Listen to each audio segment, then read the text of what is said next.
Secondary O2 valve is open.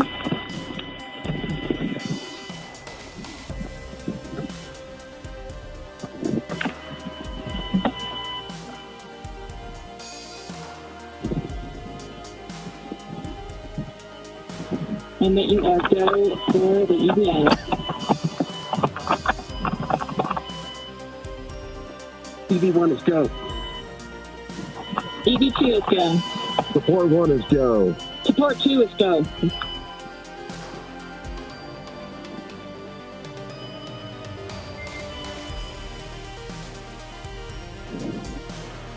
Dragon Space.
Evening and welcome to SpaceX's Splashdown coverage of the Polaris Dawn mission. I'm Kate Tice, Senior Quality Systems Engineering Manager here at SpaceX. And I'm Jessie Anderson, a Senior Manufacturing Engineering Manager here at SpaceX in Hawthorne, California. Tonight we are counting down to the return of our 4 Polaris Dawn astronauts, Jared Isaacman, Scott Kidd Poteet, Sarah Gillis, and Anna Menon. The crew is wrapping up their 5th and final day on orbit in preparation for splashdown off the coast of Florida at 3:36 a.m. Eastern Time, just about an hour from now. The crew's return to Earth actually began yesterday around 4:49 a.m. Eastern Time when they initiated their first downhill phase burn, followed by the second downhill phase burn at about 6:25 a.m. Eastern. Each of these events involved short firings of Dragon's Draco thrusters to lower Dragon's altitude in advance of re-entering the Earth's atmosphere. Now, following these 2 burns, the crew finished out a day of research, calls with family, and dinner before they turned in for their last night of sleep on Dragon around 2:23 a.m. Eastern Time. And that brings us to today. Just after midnight Eastern Time, the crew donned their spacesuits and made their final cabin preparations before they began the last series of operations prior to splashdown. It's been quite a trip. Let's take a look at the events still ahead of us tonight. In order to return to Earth, Dragon must first separate from its trunk. Excuse me. The claw separation is the first step in trunk separation. It's basically the thing that connects the trunk to the capsule and delivers power, telemetry, and fluids. Dragon has to move into the proper attitude or angle in order to separate the trunk so that they don't deorbit together. Now, with the trunk separated, Dragon will be running entirely on battery power. Then next up will be the deorbit burn. This will be the last time that we use the forward bulkhead thrusters located under the nose cone, and after that we will close and lock the nose cone in preparation for reentry. Now today, the deorbit burn will last roughly 7 minutes, and the deorbit burn is what will line Dragon up for reentry into Earth's atmosphere. Nitrox is used to cool the cabin and the spacesuits to keep the crew comfortable during reentry. This is the same type of breathable gas sometimes used in scuba diving. Next, we'll have nose cone closure, and that nose cone, of course, is what covers those forward hatch thrusters, which we use in the deorbit burn, and also protects that portion of the spacecraft during reentry. Now, during reentry, we will have an expected loss of communication with Dragon for about 7 minutes, and that happens as Dragon passes back into the Earth's atmosphere.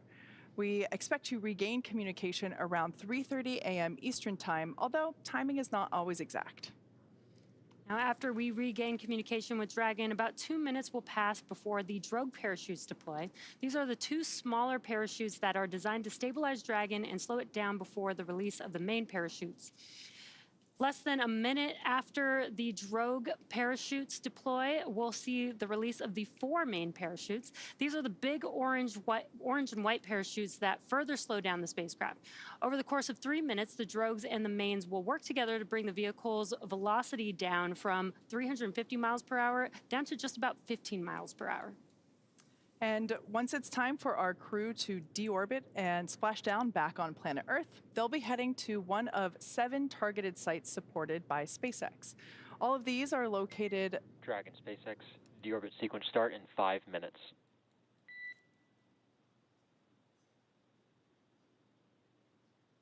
Copy that, SpaceX.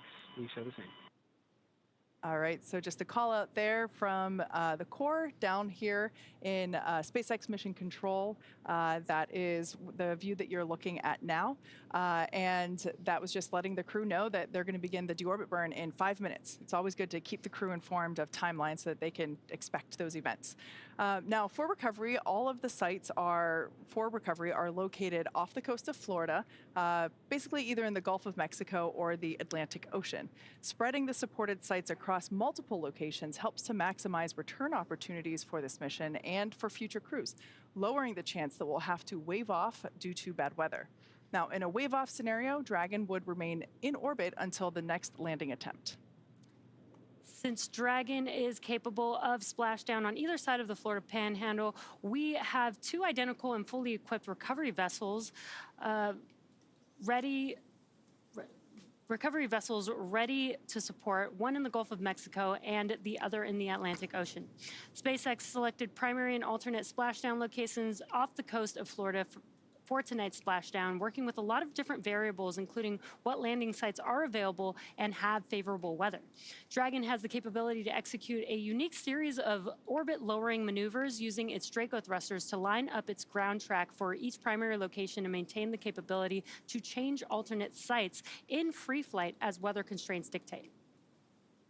At certain milestones during the mission, the SpaceX team evaluates the forecasted weather conditions at the primary and alternate splashdown sites in order to determine if they are go or no-go splashdown and recovery. For return, they will be looking at a number of weather items. Some of the obvious ones are no rain or no chance of lightning in the recovery zone, both for the safety of not just the crew inside the capsule, but also the recovery teams out in the water.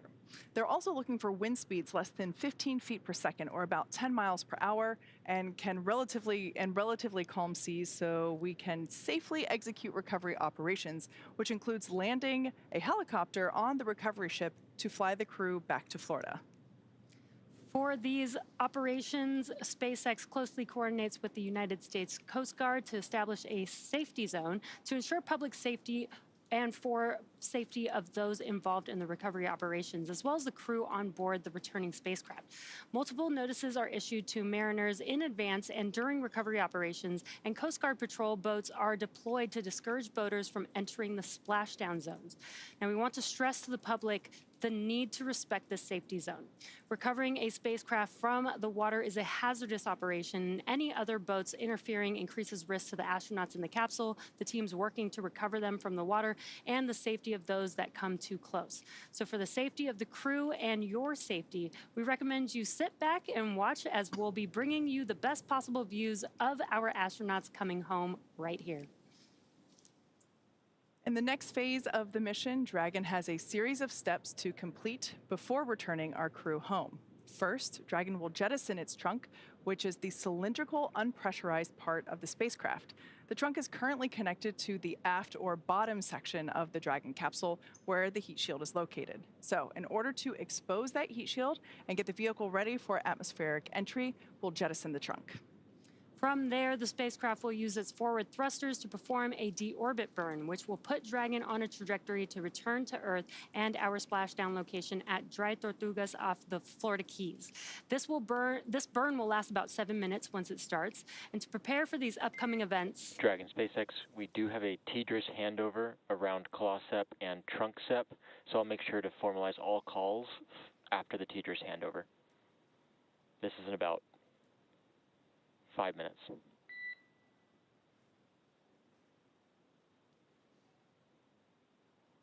Yeah, copy that, SpaceX. We're tracking. and just some comms there from the ground to the crew to let them know that during the TDRS handover, we will lose some communication. So they're just informing them ahead of time, and they'll make sure that they'll communicate the comms after they gain communications back with the crew. So to prepare for these upcoming events, right now the Dragon capsule is doing a couple of things autonomously.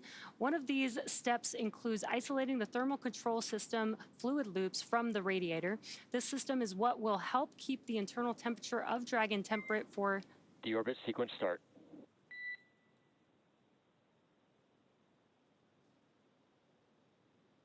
Copy that, SpaceX. We show the same.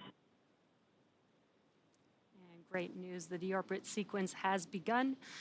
Again, this system is what will keep the internal temperature of Dragon temperate for the crew during reentry. Dragon is also initiating separation of the claw mechanism, which will terminate data, power, and fluid connections between the capsule and the trunk.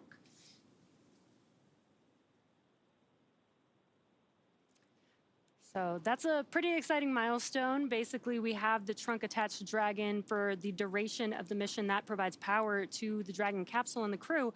But once it's separated, now they're going to be ready to come back home, back down to Earth. Yeah, and all of these kind of, while they are choreographed and spaced out, they happen quite quickly. So I'm sure that the crew on board Dragon, you know, they've been in orbit for 5 days now. it's going to go by in a blink of an eye for them, most likely, and they'll be back here on planet Earth. Now, some information about Dragon for those who have not tuned into our Dragon missions previously. From the beginning, SpaceX designed the spacecraft for human spaceflight. While it can carry up to 7 passengers, right now it's only carrying 4. And it is the first private spacecraft to take humans to the International Space Station. In fact, this exact capsule that our Polaris Dawn crew is flying in first went to, or its first mission was the Crew 1 mission, and it went to the International Space Station. Oh, and look, our first views of the crew this morning inside Dragon Resilience. On your far left side of the screen is mission specialist Anna Menon. She is also the medical officer on board for this mission. To her left, or our right, is our pilot Scott Kidd Poteet. To the right of Kidd is Jared Isaacman. He's the commander of the Polaris Dawn mission. And on the far right side, at the other window seat, is other mission specialist Sarah Gillis. Both Anna and Sarah are our SpaceX co-workers, and it's been such a joy to watch them experience spaceflight through their eyes as SpaceX employees who, in their day job, have helped train other astronauts for their human spaceflight missions. And so it's just so incredible to see Sarah and Anna now having their own spaceflight. Yeah, I still can't believe it. You know, we got to see and talk to them this morning, and it was just so cool to see our SpaceXers on the other side floating in space. And I love the space hair. That was probably my favorite part. Oh, of course. So we are anticipating our Polaris Dawn crew to return and splash down about 12:36 a.m. Pacific time, or 3:36 a.m. Eastern time. And they are splashing down off the coast of Florida.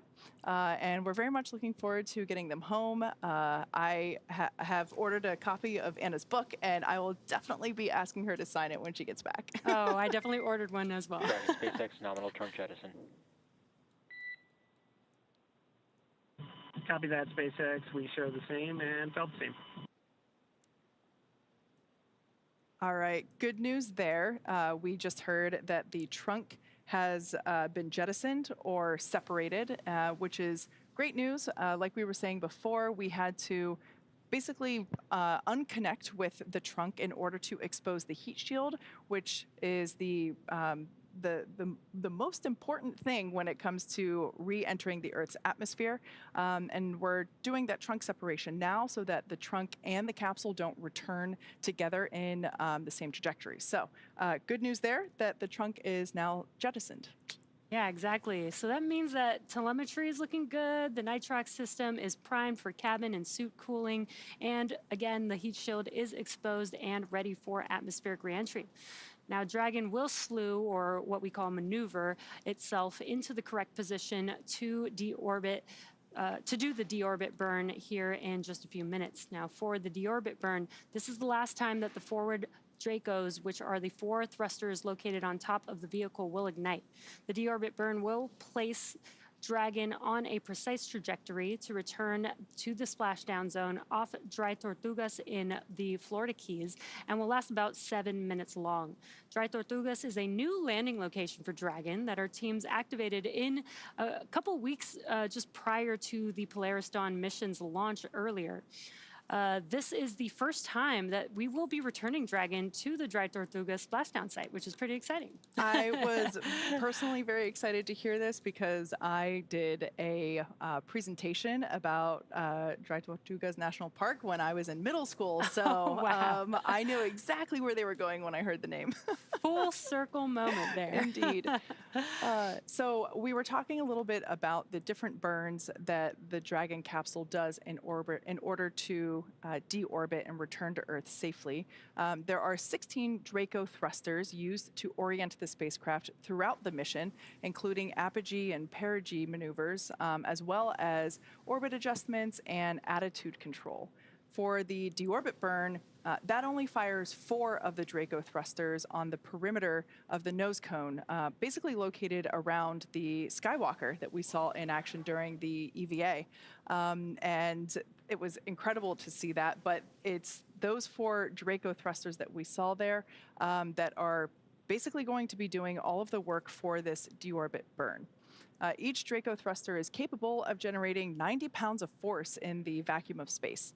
And it's pretty cool to see them in action. We actually saw some video captured while they were doing some orbital adjustments earlier in the week posted to X that I just thought were so cool because you also got to see some earthly lights from the ground in the background as well. Oh yeah, the views from this mission were incredible. We got to see a lot of things that we've never seen before, especially with the Skywalker at the top of Dragon. That's the same location as where those 4 Draco thrusters are, but just a new mobility aid that they were able to use during the spacewalk. Just a lot of cool firsts on this mission this week. Indeed.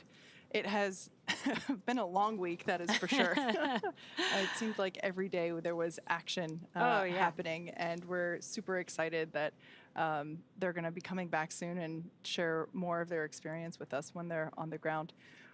Once again, this view is looking inside of Dragon Resilience. It is making its making its way back to Earth.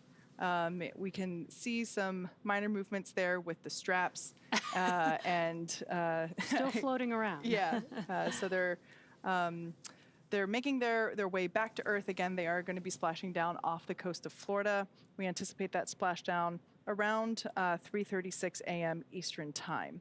There are a couple of events that are still coming up. We're going to close the nose cone. That will help protect the forward hatch during re-entry, and it also means that we will not be using the forward bulkhead Draco thrusters any longer. Basically, this deorbit burn is the last time that those will be utilized. Yeah, and we are expecting that deorbit burn any minute now, and again, that's going to help put Dragon on the trajectory towards the splashdown zone. And again, as a reminder, they are still currently in space in orbit and have not re-entered the Earth's atmosphere just yet. That's what this deorbit burn is going to help them adjust to that trajectory, and then they will perform the entry of Dragon back into Earth's atmosphere. Clearly, Anna is savoring the last few minutes of her microgravity experience. And that deorbit burn is in progress. It's about a 7-minute burn. Once again, this helps to put the Dragon capsule into the correct trajectory for its landing. This deorbit burn is the last time that we use those 4 forward Draco thrusters for this mission. Yeah, and again, Dragon has not entered Earth's atmosphere just yet. This deorbit burn is what lines the vehicle up and puts it on its final trajectory to the landing site near Dry Tortugas off the Florida Keys. Now, right now, the crew are using their screens to keep tabs on the burn duration, Draco thruster firings, and trajectory details like entry angle, capsule perigee, velocity, and how much time remains until the deorbit burn termination. That's because they want to monitor this because they are going to hear a lot of different sounds with the burns going on. So Dragon is currently flying free itself, and so all the crew has to do is stay strapped into their seats and keep an eye on things. And there you can see the screen and some cool new stickers there. Great, Scott. I love that. I love to see how they add their own personality, like just right there in the middle. That 1.21 gigawatts, obviously referring to Back to the Future.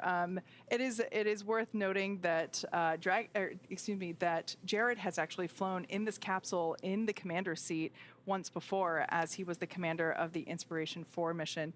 Just a quick note here, these are those Draco thrusters at the forward bulkhead, as well as the Skywalker mobility aid that we saw tested out during the extravehicular activity, or EVA. It seems almost sad and heartbreaking to not see, a person hanging out there. Those views were just so incredible that seeing an empty, empty forward hatch just. We'll come back. Yeah. We'll come back. We'll do it again. But what an incredible spacewalk we had earlier this week, and just some cool views that we had there from the nose cone looking back down on Earth. And again, as we mentioned, the crew is using their displays just to monitor. Dragon is fully autonomous, so it's doing all these maneuvers on its own, and the crew's just watching, monitoring, making sure they know when the burn is going and when it's going to conclude and how much time is left. And we do just have a few more minutes. Again, this deorbit burn, they're currently in the deorbit burn, and this burn should last just about 7 minutes, and we're about halfway through at this point.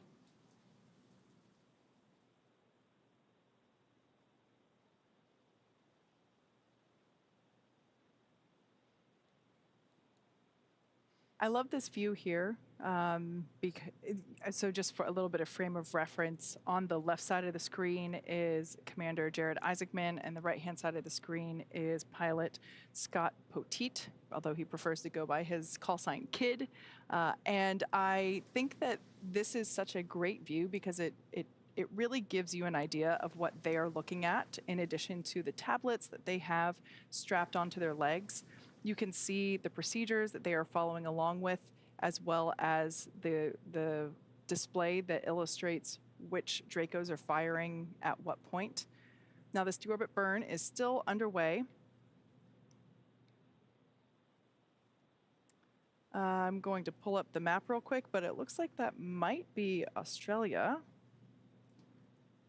Yeah, according to our Dragon tracker, that is the west coast of Australia.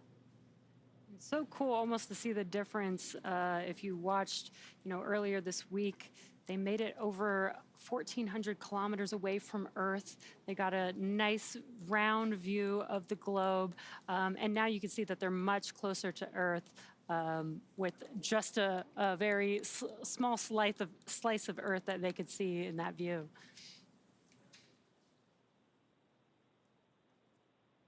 We can see the straps still floating. Now, if you're curious as to where Dragon is, you can, of course, follow Dragon yourself. We have it on our website, spacex.com/follow-dragon, and it shows you exactly where Dragon is along its path.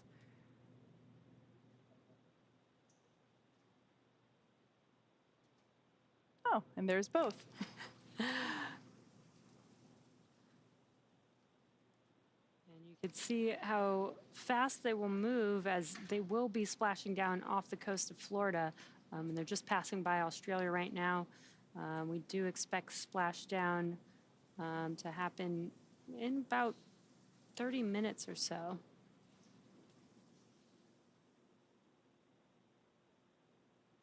Now, that's a nice way to travel really fast. I would like to take one of these next time I go on an international flight. Definitely.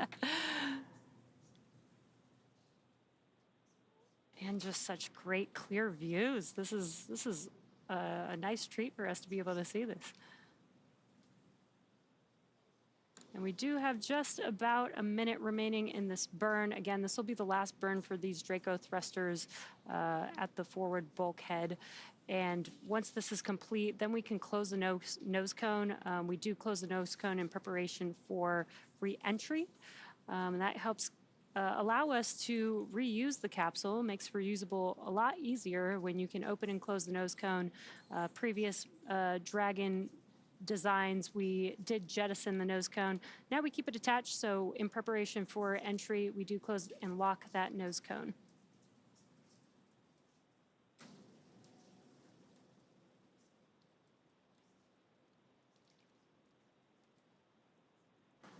For those that have just recently tuned in, we have successfully separated the trunk from the Dragon capsule.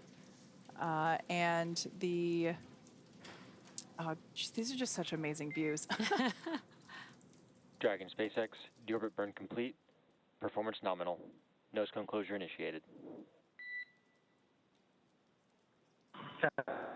We show the same and tracking. Confirmation there that we had a successful and nominal deorbit burn. So we're now going to see the nose cone begin its closing process. It takes a couple minutes for this to fully complete as I think we can see some shadows moving here, which means that we're about to lose this gorgeous view. This is an incredible view. And as we mentioned earlier, the vehicle is doing a slew, so it is maneuvering to orient that heat shield a little bit more towards the Earth. And that helps prepare us for reentry. Yeah. And we can see that nose cone coming into view now there in the top left corner. Once it is all the way down, there will be some hooks that lock in to make sure that it is locked up, as Jesse had said earlier. Once again, we will not be using the forward bulkhead Draco thrusters anymore. Honestly, this view is just so cool to see everything that's happening. You can still see Earth, you've got Dragon maneuvering, you've got the nose cone closing, and you get to see the Skywalker mobility aid all in one.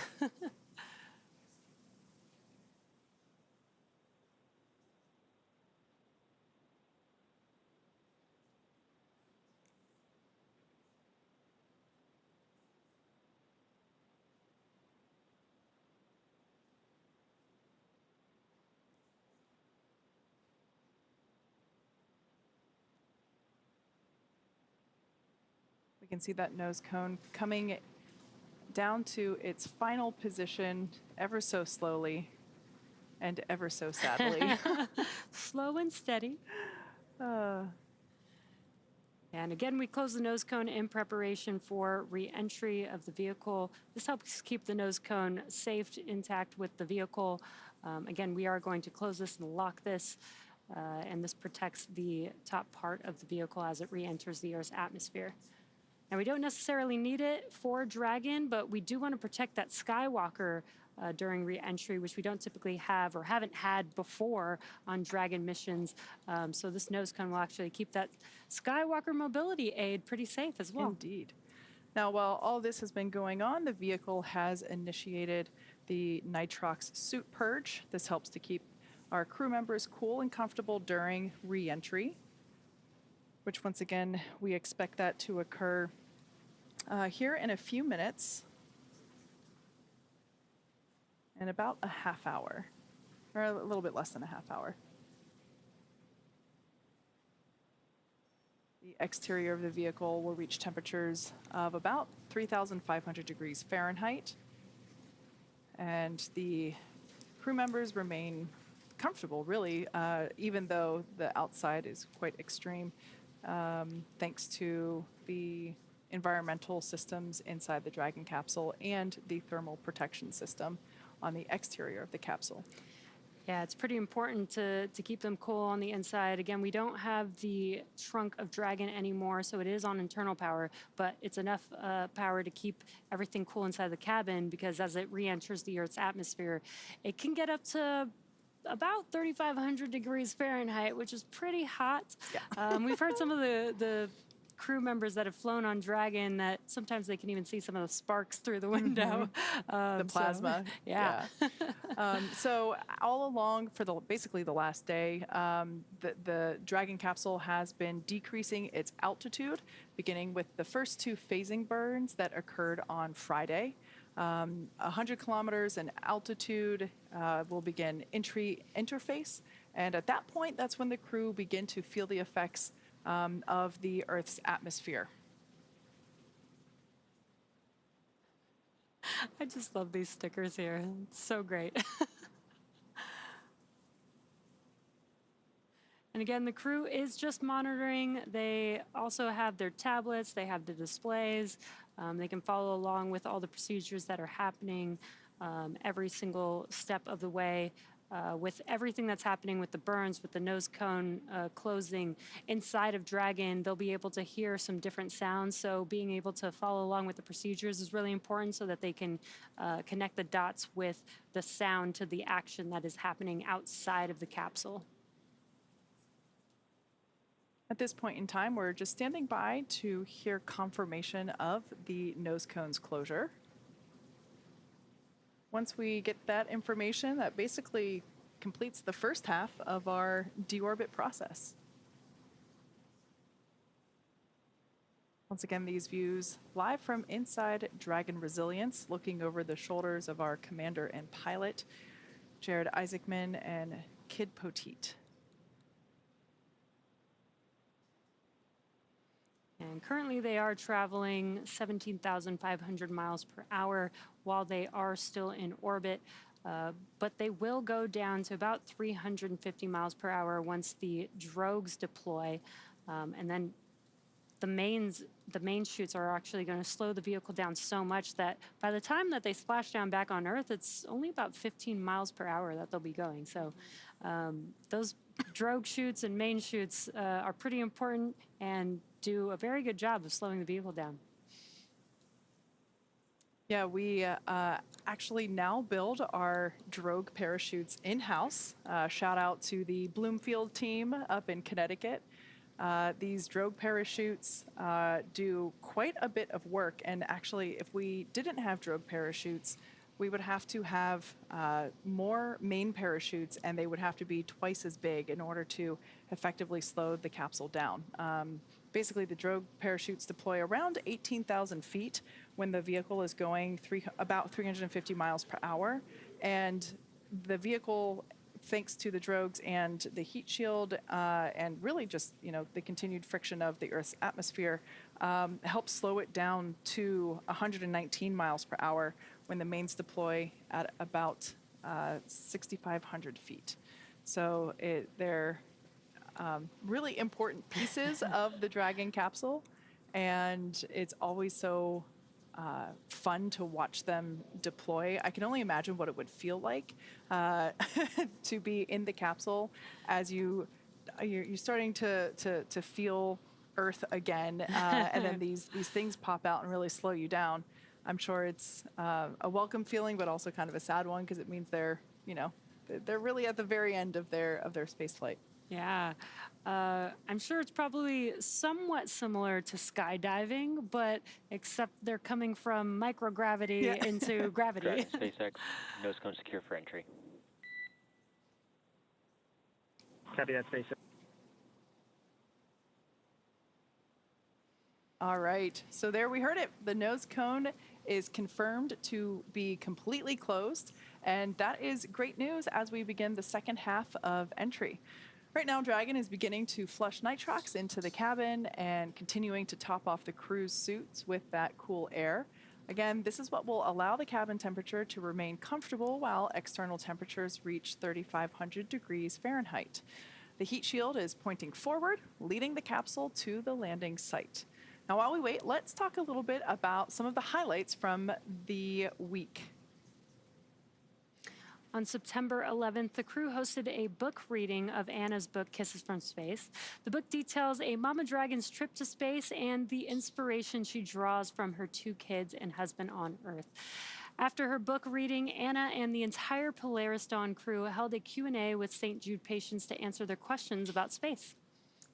On that same day, orbiting Earth on board Dragon, the Polaris Dawn crew talked with families and representatives of Folds of Honor, an organization providing educational scholarships to spouses and children of America's fallen and disabled military service members and first responders. And just yesterday, the crew connected with Air Force cadets who helped train them for a week of solo skydiving at the United States Air Force Academy in Colorado.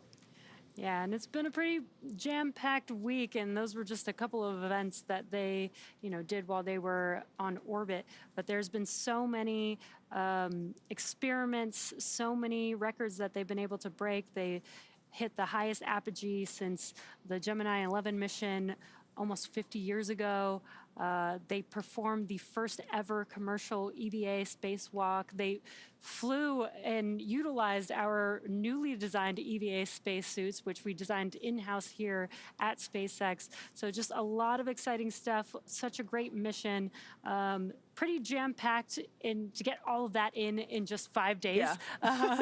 So I'm sure they're probably having a good time being able to relax right now as they come back down to Earth. Yeah, it has been an incredible week. And while in orbit, the Polaris Dawn crew hosted the first ever Space to Earth music moment. Fellow SpaceX engineer and musician Sarah Gillis performed on a custom violin the primary melody of Rey's theme from Star Wars The Force Awakens, which of course was composed by the legendary John Williams. Sarah was joined by youth musicians from around the world, all students in the International El Sistema program. Starlink satellites beamed Sarah's performance from Dragon down to Earth, and here's how it turned out.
Wow, I have watched that so many times.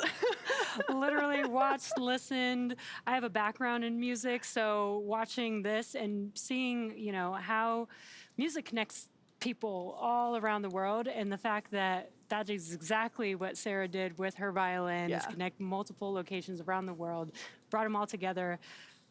Orchestras. This Incredible. was an amazing symphony. Yeah. Seeing her do her thing in space is incredible, and the fact that she pulled on her existing music experience. Many of us here are musicians. It makes us better engineers. At least that's what I always thought about my music education, and it's just so cool to Sarah bring that to such a massive platform and in such a cool way. Yeah, so impressed. I was speechless when I first watched it, but I think I've watched it like 6 times by now. For sure.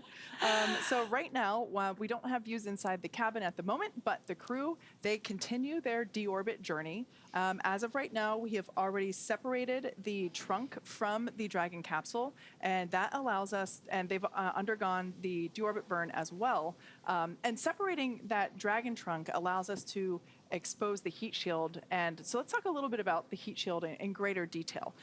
Dragon's primary heat shield is composed of PICA 3.0, which stands for Phenolic Impregnated Carbon Ablator. The first gen PICA was actually developed by NASA for studying and sampling comets within our solar system. SpaceX partnered with NASA to develop PICA X, which was the second generation product used on all Dragon 1 CRS missions that successfully resupplied the space station on 20 missions.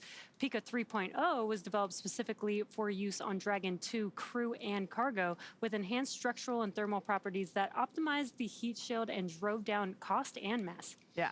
The remainder of the Dragon capsule is composed primarily of a SpaceX proprietary ablative material, or SPAM. It's another class of thermal protection which is lighter weight than PICA and protects the underlying composite structure during reentry to ensure the structural capabilities are maintained. Yeah, while Dragon will experience temperatures well over 3,000 degrees Fahrenheit during peak re-entry conditions, the characteristics of the thermal protection systems, coupled with the environmental cooling and life support system in the pressurized interior, will ensure that the crew will stay cool and comfortable during all phases of re-entry through Splashdown, because it does get very hot on the outside. Now, we caught up with the Inspiration 4 crew on what they were thinking and feeling about this during their mission. Coming back home is dynamic. It is exciting because you hit the atmosphere like a bullet. You're traveling 17,500 miles per hour, or Mach 25. And then when you hit the atmosphere, the capsule starts slowing down. And as a result, you get this G load that comes on you quickly, and then it's sustained. And at the same time, the Dragon's making these giant S-turns, which is, again, dialing into its location, but also slowing down the capsule. And for me, I was just sitting there like, this is fantastic. That's what was going through my mind. Yeah, and there's that rhythmic pulse of the Draco engines that are steering you and orienting the Dragon capsule in the right direction. And that's all you hear until the parachutes deploy. You see the light change through the windows because it is making those S-turns. And you don't hear the wind go by until you get to about 50 kilometers up, and that's when you start to hear the rush of the wind, even though you start to feel those G's pretty early.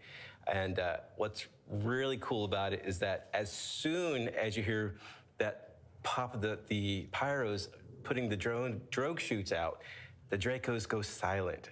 And that is an eerie but calm feeling. Do you remember feeling that when the parachutes deployed, all of a sudden the Dracos just shut off and now we're just there? Not until you mentioned that.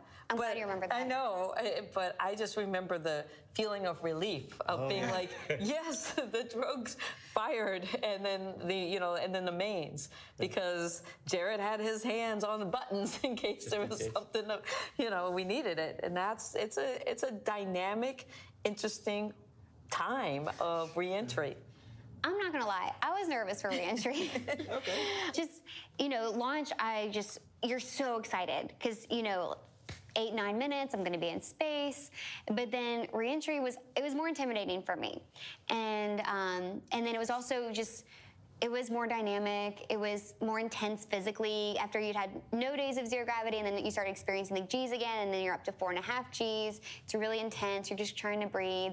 And when the parachutes come out, it sounds like explosions. It is. The pyros go, poof, yeah. and then you're waiting.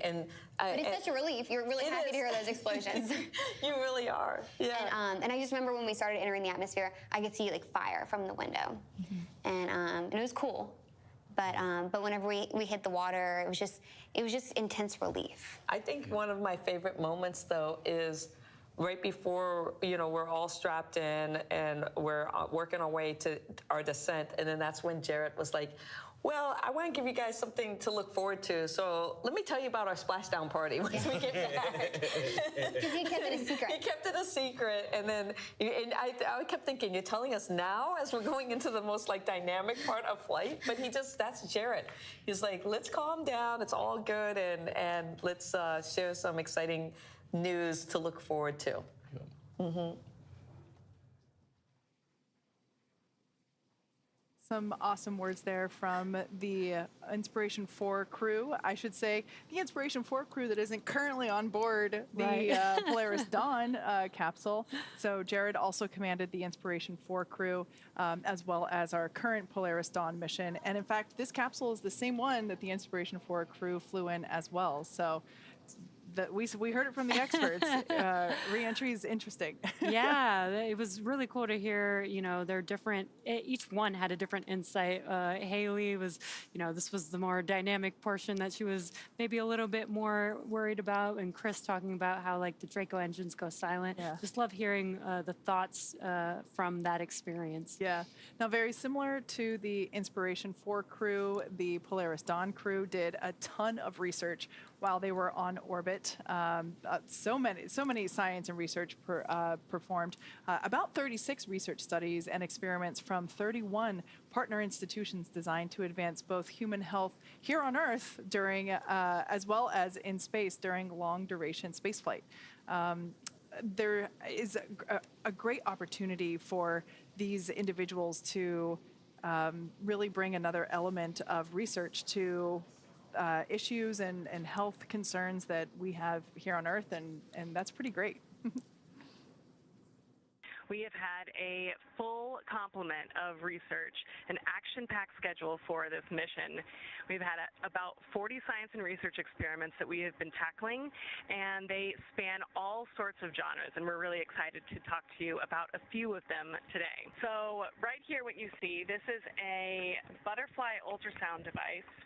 And it's really neat because it can work with an iPhone or an iPad or just any sort of tablet device. And so it's really portable, and you can take it anywhere, even to space. So we've been using it for a whole bunch of different experiments, measuring our different veins. We've been measuring our bladder. We've been measuring our kidneys and liver and a lot of different pieces of the body. So it's been really interesting, and we're excited to see what we learn from all the data. This was created by the U.S. Air Force Academy, which is near and dear to my heart. I was assigned there many moons ago as one of the commanders of the cadets. And what these cadets have created is a casing that holds different plants, and we've been imaging these plants on a daily basis to see what the impact of zero gravity is on this plant. One of the big concerns is the fluid shift up here at zero gravity. We can really feel the effect as soon as we were on orbit, and you can kind of see it in our faces. So one of the concerns with long-duration spaceflight is to be able to triage in case of an emergency. And one of the first basic steps is airway assessment. So we volunteered to do some imaging of our airway. We did this experiment before flight, during flight, and then we'll do it post-flight. And what this requires is us to numb up the nasal passage and then insert this endoscopic camera all the way through the nasal passage and back of the throat to take these different images. And then post-flight, we'll be able to assess what happened to the airway passage as that fluid shifts. This is a Tempest Pro. also called our ambulance in a box.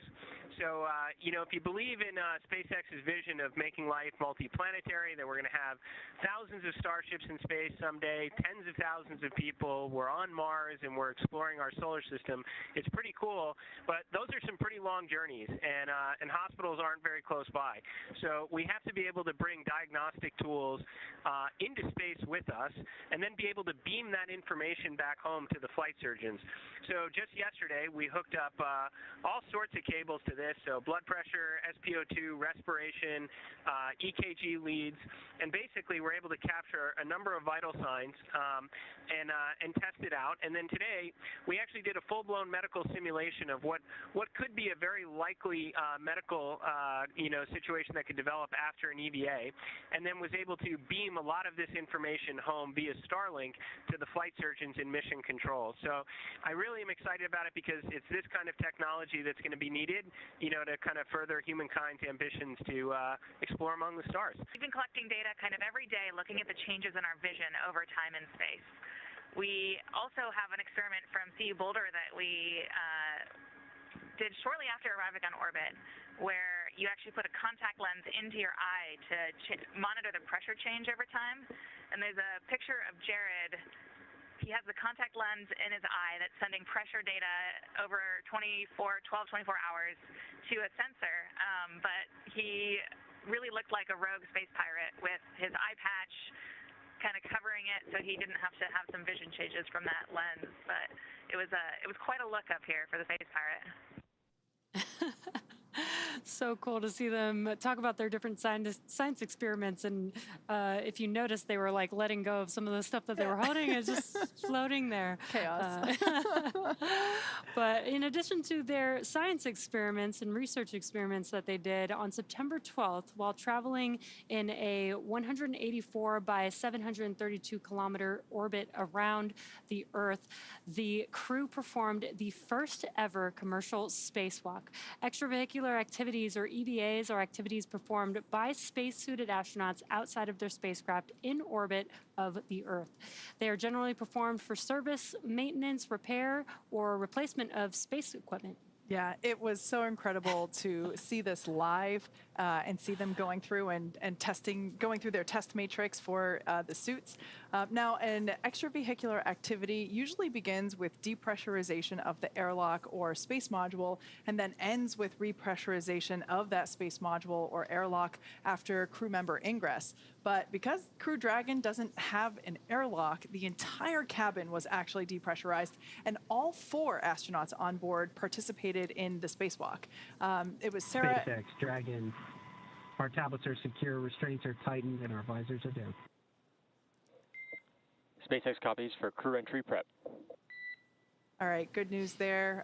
That was Jared letting us know that their tablets are secured and the visors are down, which then creates that complete system for the spacesuit for them to basically be ready for the more dynamic parts of the re-entry phase, which is coming up soon. We are about 7 minutes away from the anticipated loss of signal.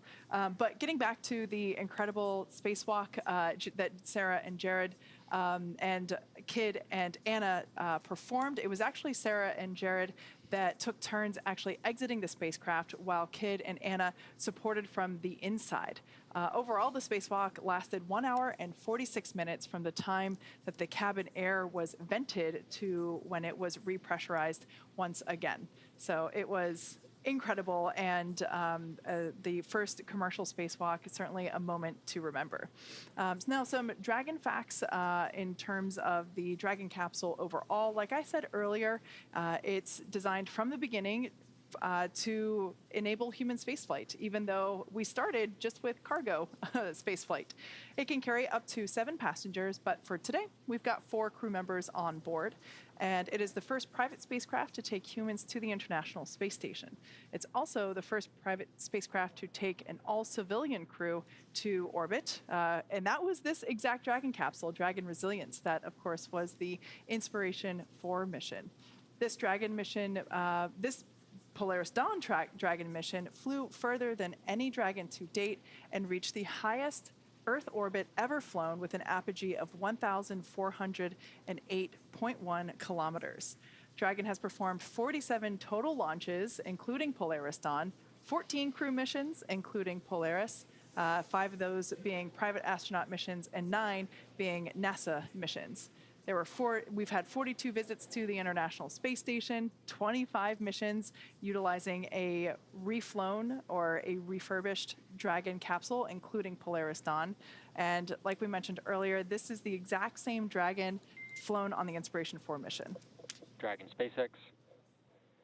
5 minutes until predicted comm blackout. See you on the other side. Copy that, SpaceX. We're tracking the same. Talk to you soon.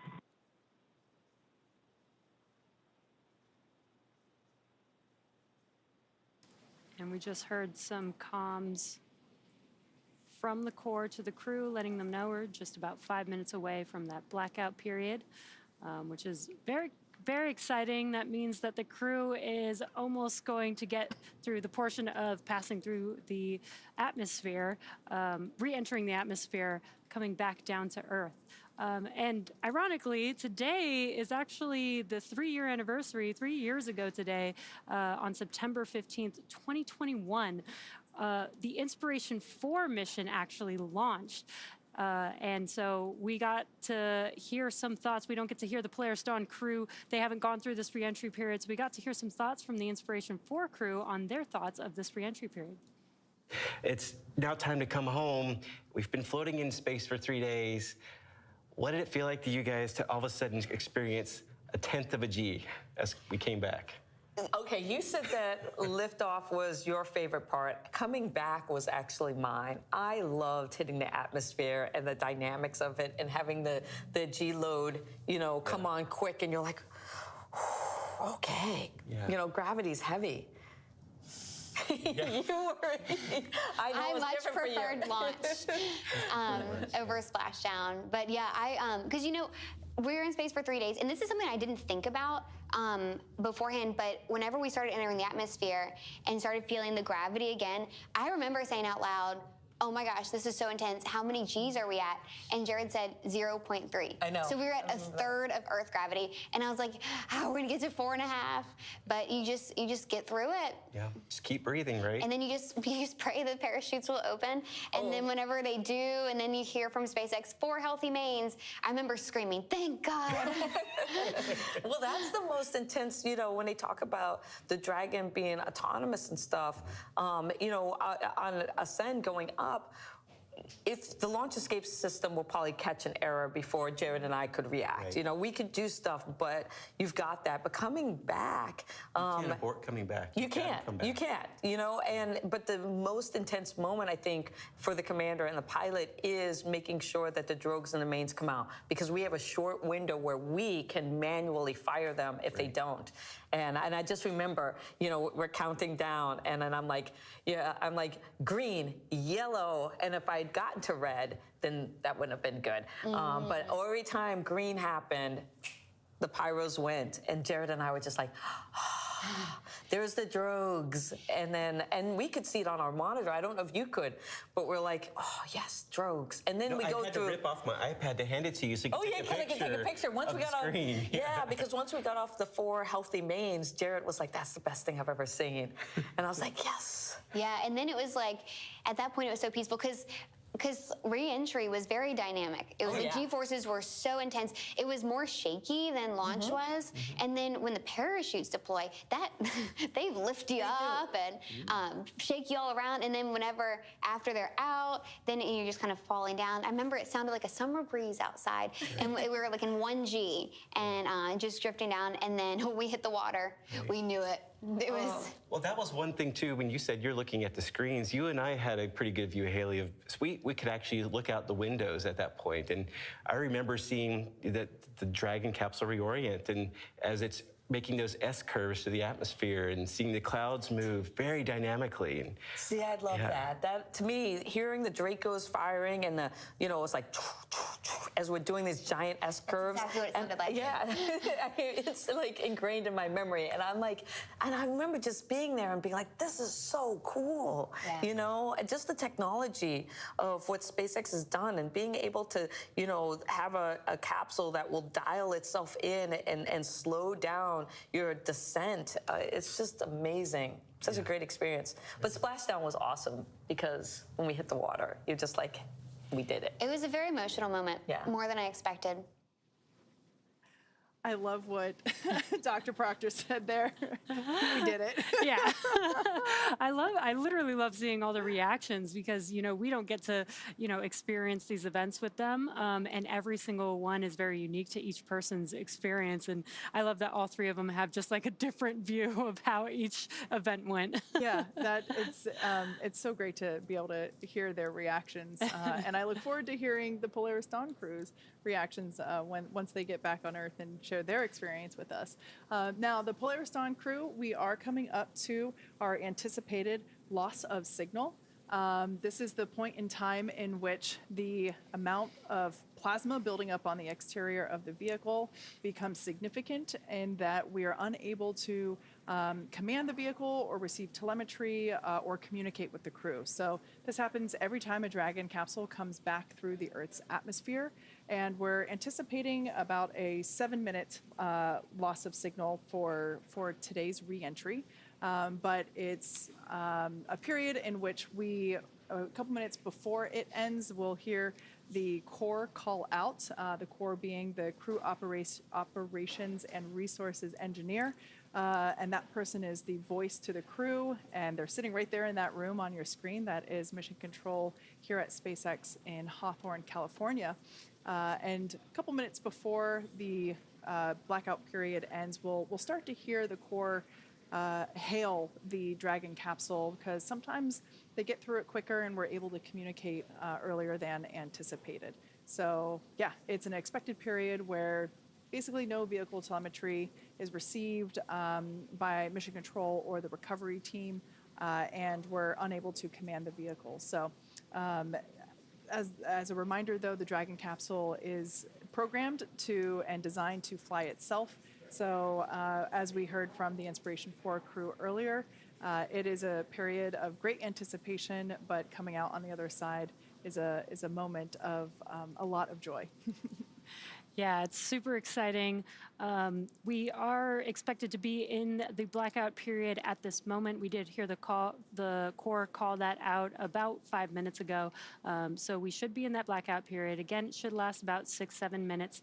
And what's expected to come next is going to be, once we get through that blackout period, we will confirm we have comms with the crew once again, and then we will be expecting the drogue parachutes to deploy. Again, that helps slow the vehicle down. They've been flying very fast in space at 17,500 miles per hour. Those drogues are going to slow down the vehicle to about 350 miles per hour, and then the 4 main parachutes will deploy and slow the vehicle down as it's making its way back down to Earth, and should touch down at around 15, 16 miles per hour. So these chutes are very, very important to help keep the vehicle slowly moving towards the Earth, scrubbing that velocity as they've been moving very quickly. But they should have a very light touchdown back on Earth in the ocean. You can hear a little bit of a crowd here forming outside of Mission Control. You can see there on your screen as some of our fellow employees are gathering in anticipation of the splashdown. It's always one of the best, not one of, the best place to stand for these types of events, although it is pretty late on a Saturday night, so perhaps not the normal size crowd. This is this is a pretty good event for a Saturday night, I think. This is where I'd want to be. So once again, we are in the blackout period, anticipated loss of communications. We do anticipate to regain those communications around 12:30 a.m. Pacific time or 3:30 a.m. Eastern time. just after that, as Jesse was saying, we'll see the drogue parachutes deploy about 2 minutes after, and then about 2 minutes after coming back from the blackout period, we'll see those drogues deploy, and then just a minute later, we'll see the main parachutes deploy. So, as we said earlier, this is a series of events that when you start, it seems like, oh man, it's going to take a while, but they do happen in rapid succession. And I just noticed there's a turtle inflatable down in front of Mission Control in celebration of our new landing location at Dry Tortugas.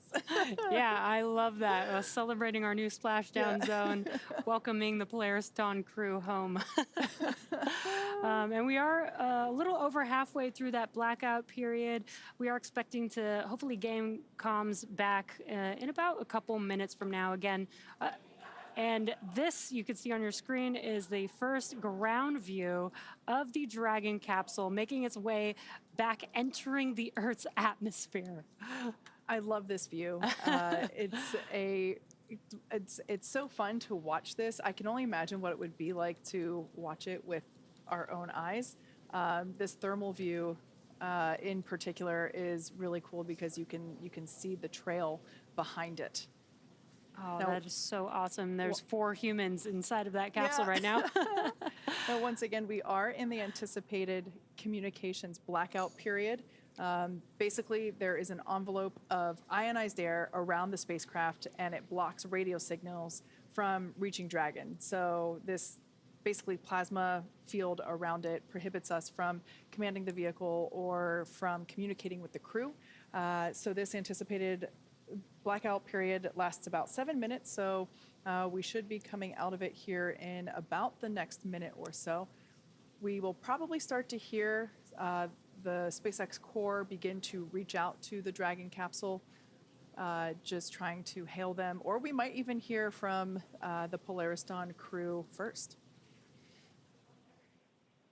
Oh, that's an incredible view from the recovery ship stationed out in the water. That is a sight to see for the people that are watching this live. It's not a comet. It is just the Polaris Dawn crew coming back to Earth. Wow, that is an amazing view.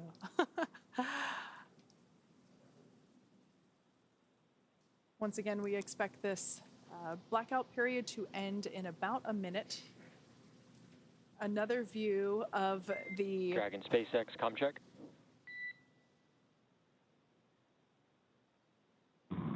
I can have you loud and clear. Help me, SpaceX. Loud and clear, Jared. Expect automated chute deployment. Incredible views, incredible comms. We have regained communications with the Polaris Dawn crew. This is a drone circling the recovery vessel. And that little white dot, I should start, the big white dot on the right, obviously the moon, the little white dot there in the center of your screen is the Dragon Resilience vehicle making its way, its final few kilometers back down to planet Earth after spending 5 days in orbit. Wow, just some epic views tonight. You can hear the crowd here in Hawthorne getting excited. We've confirmed that we have comms with the crew. Dragon SpaceX, GPS converged. Expect nominal altitude for drogue chute deploy. Copy that, SpaceX. We show the same and tracking. And the crew is still traveling very quickly right now as they're coming back through the Earth's atmosphere. But as you heard, the drogue chutes should be deploying here shortly, and that's going to slow them down significantly. Yeah, we expect those to deploy in about 90 seconds. And as we heard in those comms, it's triggered by GPS. So the Dragon capsule using that GPS will automatically know exactly when to deploy it, and that happens around 40 kilometers.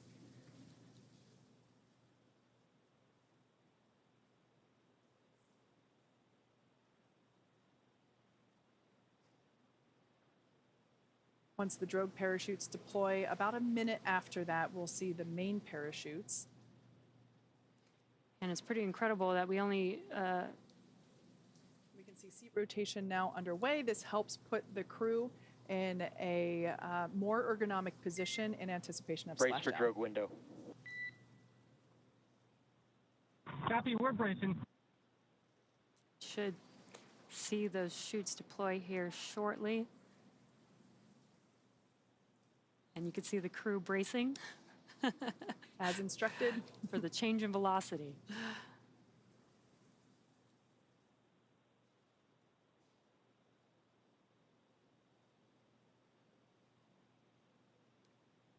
Standing by for deployment of the drogue parachutes. These will help bring the vehicle down from about 350 miles per hour when they deploy down to about 119 miles per hour when the main parachutes deploy. There we can see that the drogue chutes have successfully deployed. It's a great thermal image. And that view is from the actual basin where those drogue parachutes are located. Dragon SpaceX visual on 2 healthy drogues.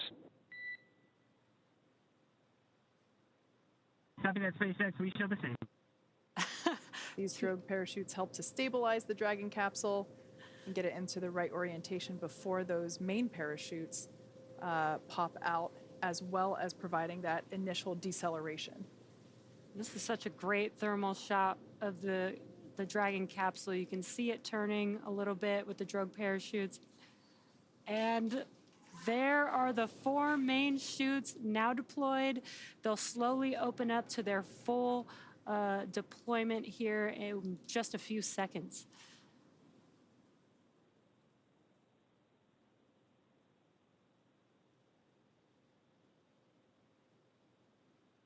Incredible views of the Polaris Dawn crew returning to Earth after 5 days in Earth's orbit. The crowd here at Mission Control in Hawthorne cheering. Dragon SpaceX visual on 4 mains and descent rate nominal. It's a beautiful sight to see. Copy that, SpaceX. We show the same. 1,000. Copy 1,000. Beautiful sight to see those 4 healthy main parachutes. So great. Now in about 2 minutes, we expect our splashdown to occur. And you may hear the crew and the Corps talking. They're communicating about their altitude as they make their way back down to Earth. We should start. 800. Yeah, there it is. So we should start to hear Copy 8. Are hearing our commander, Jared Isaacman, call out the altitude as they descend to the ocean's surface. We can see the Polaris Dawn crew nestled in their seats there on the left-hand side of your screen as they anticipate their 600. splashdown. Copy 6. And you can see the difference in velocity. This is a lot gentler than just a few minutes ago. Dragon is coming back down to Earth. Absolutely. These main parachutes deploy at about 119 miles per hour and help slow the Dragon capsule down to about 15 miles per hour when it makes contact with the ocean. You can also see that the capsule is now 400. The capsule is now stabilized. It's no longer spinning like we saw it with the drogue parachutes.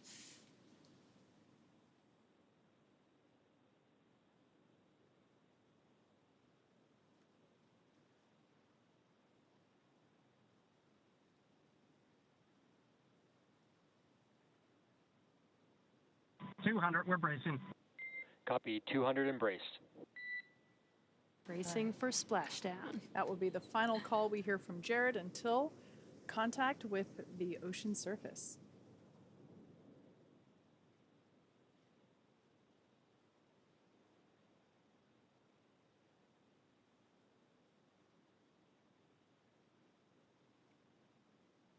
Standing by for a splashdown of the Polaris Dawn crew.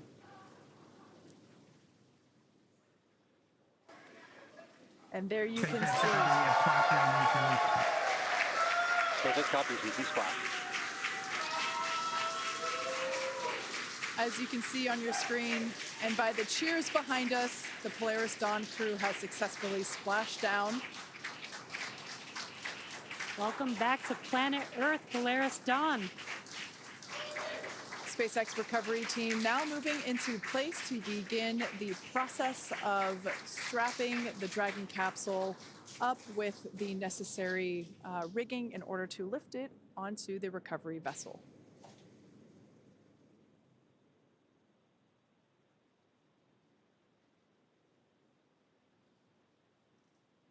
Dragon capsule appears to be in a pretty stable position after... SpaceX Dragon, vehicles code 1, cruise code 1.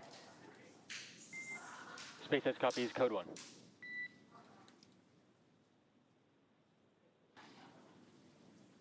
Now the recovery teams have been ready and waiting about 3 nautical miles away. So it's going to take them just about 30 minutes to make their way to Jared, Kid, Sarah, and Anna, who are currently inside of the Dragon capsule that you see there on your screen, back here, home on Earth.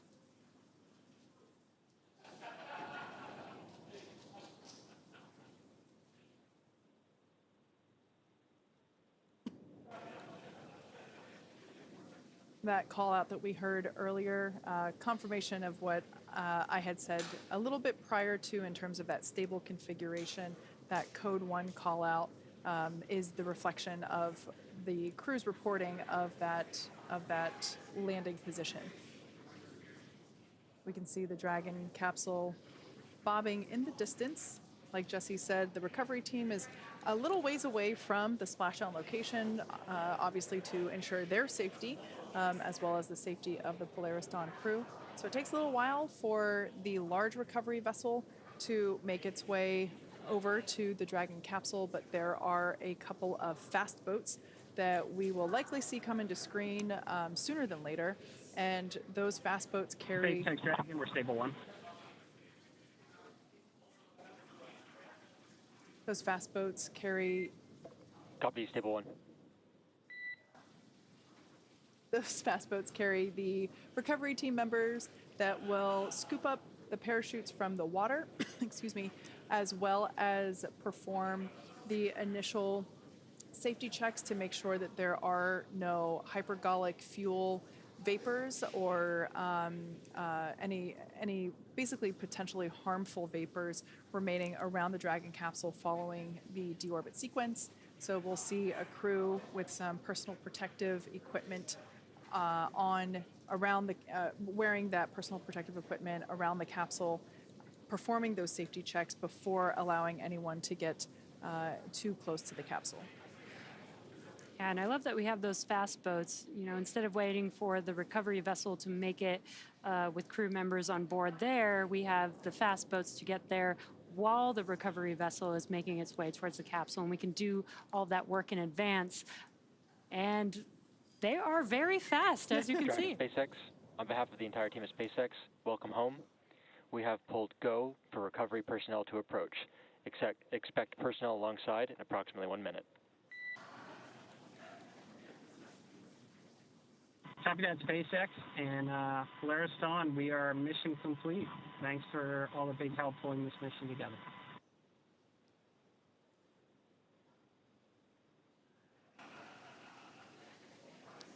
Now, we did see a jet ski pass by. That jet ski has a couple recovery folks on board. They've got the go to do those gas and hazardous checks to make sure that Dragon is safe for the recovery vessel to approach. Yeah, and this view here is actually from a drone hovering near the Dragon capsule, so it gives you a little bit better perspective of how close the fast boats are. Like I mentioned before, some of them are scouring the water looking for the parachutes that were released after Dragon splashed down. We'll try to retrieve those. And another fast boat will approach and begin those safety checks for any hypergolic vapors. And yeah, we can see them getting, actually you can kind of see one of those parachutes there floating in the water to the right-hand side. and then the moon in the distance. What a great view. Some great lighting from the moon at this light, this night splashdown tonight. I'm pretty sure this is the first time we've had these views on our recovery webcasts. So it's pretty cool to see. I love that we get this view right here where we can see the lights on inside Dragon capsule through the windows.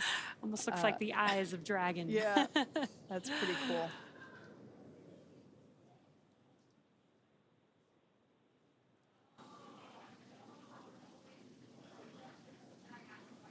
So the fast boat that is closest to the Dragon capsule, that is the crew that will begin. Yeah, you can see with the stick there, that is basically a hypergolic detection device. And yeah, they will attach to the Dragon capsule to get a little closer. And we can see that they have respirators on. This helps ensure that if there are any lingering vapors, that they will not be exposed to those.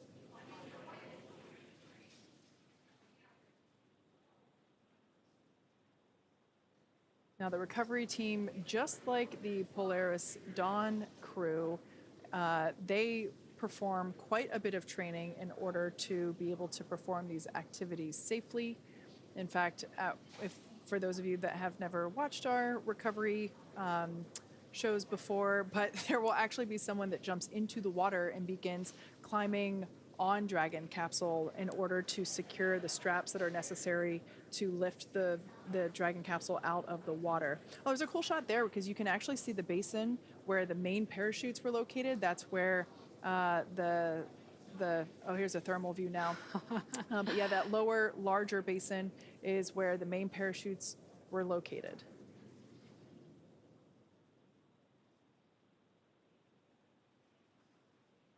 A Dragon capsule definitely looks toasty, having come back through the Earth's atmosphere.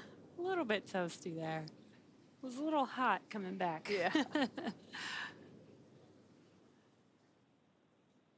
And again, right now the recovery team is ensuring the safety of the crew, making sure there's no hazardous gases around the vehicle. They're pulling the chutes out of the water.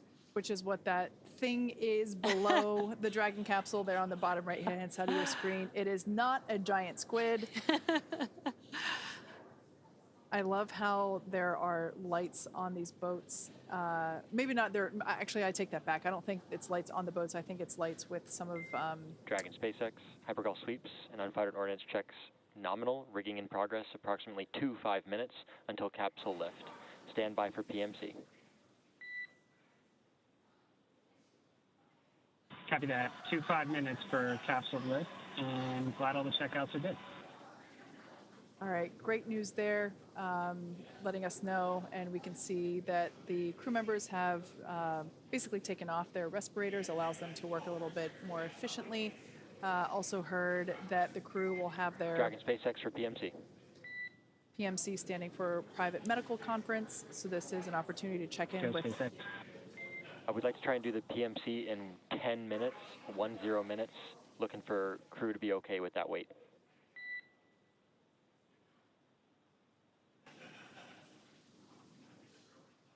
Crew's good. We'll call you if we need to pull it in, but right now 10 minutes seems good. Copy.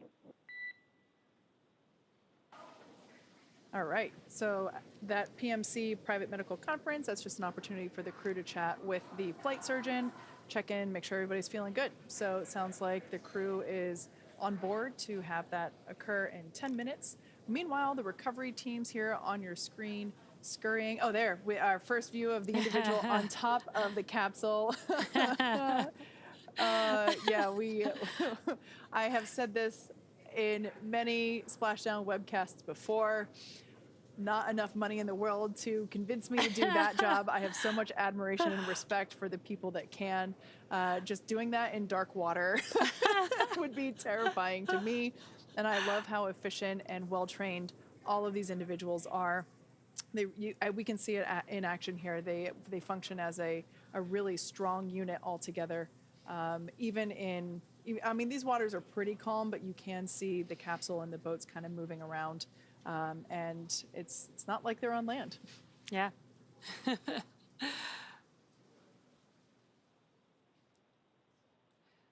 And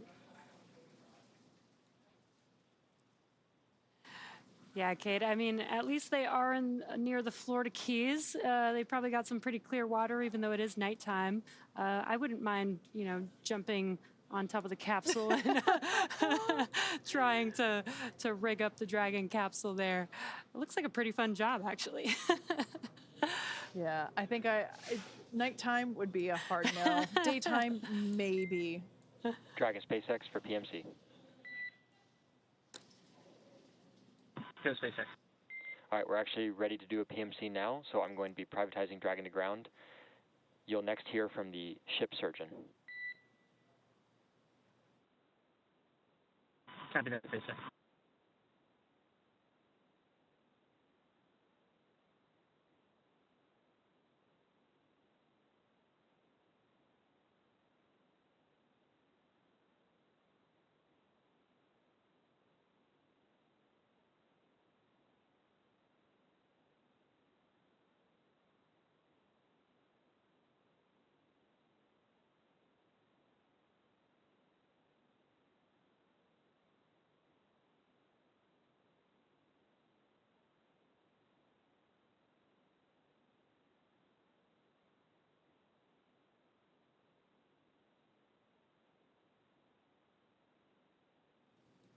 So cool to see this happening live with the various recovery team members working to install the straps and the rigging that is necessary in order to safely lift the Dragon capsule out of the water.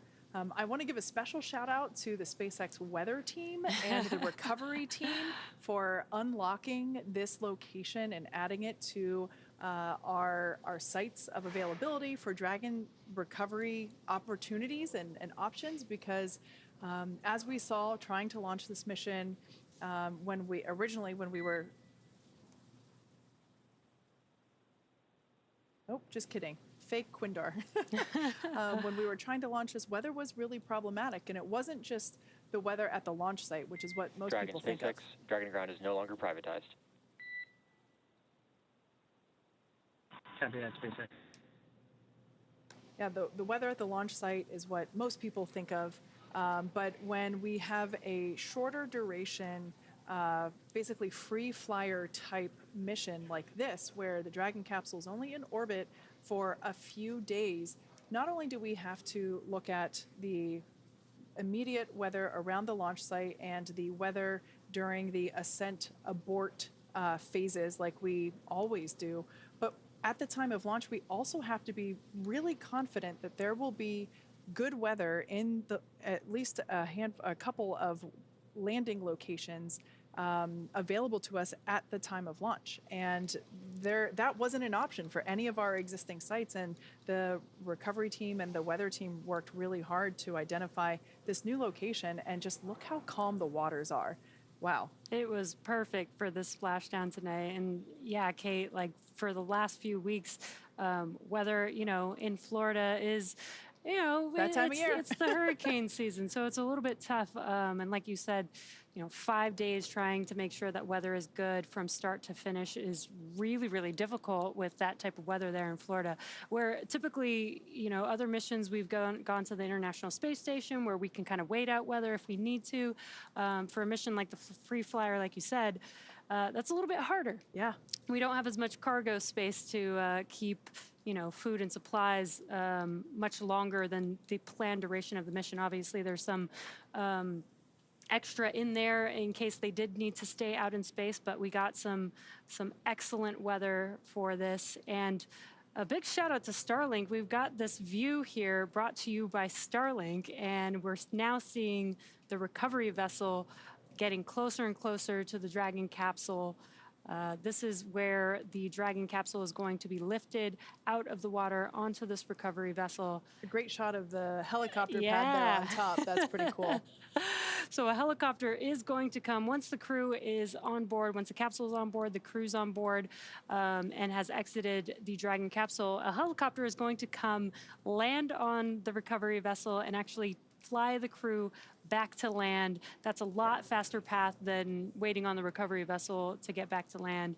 And that's important to make sure that the crew is safe, healthy, and they can get into, hopefully get some sleep maybe.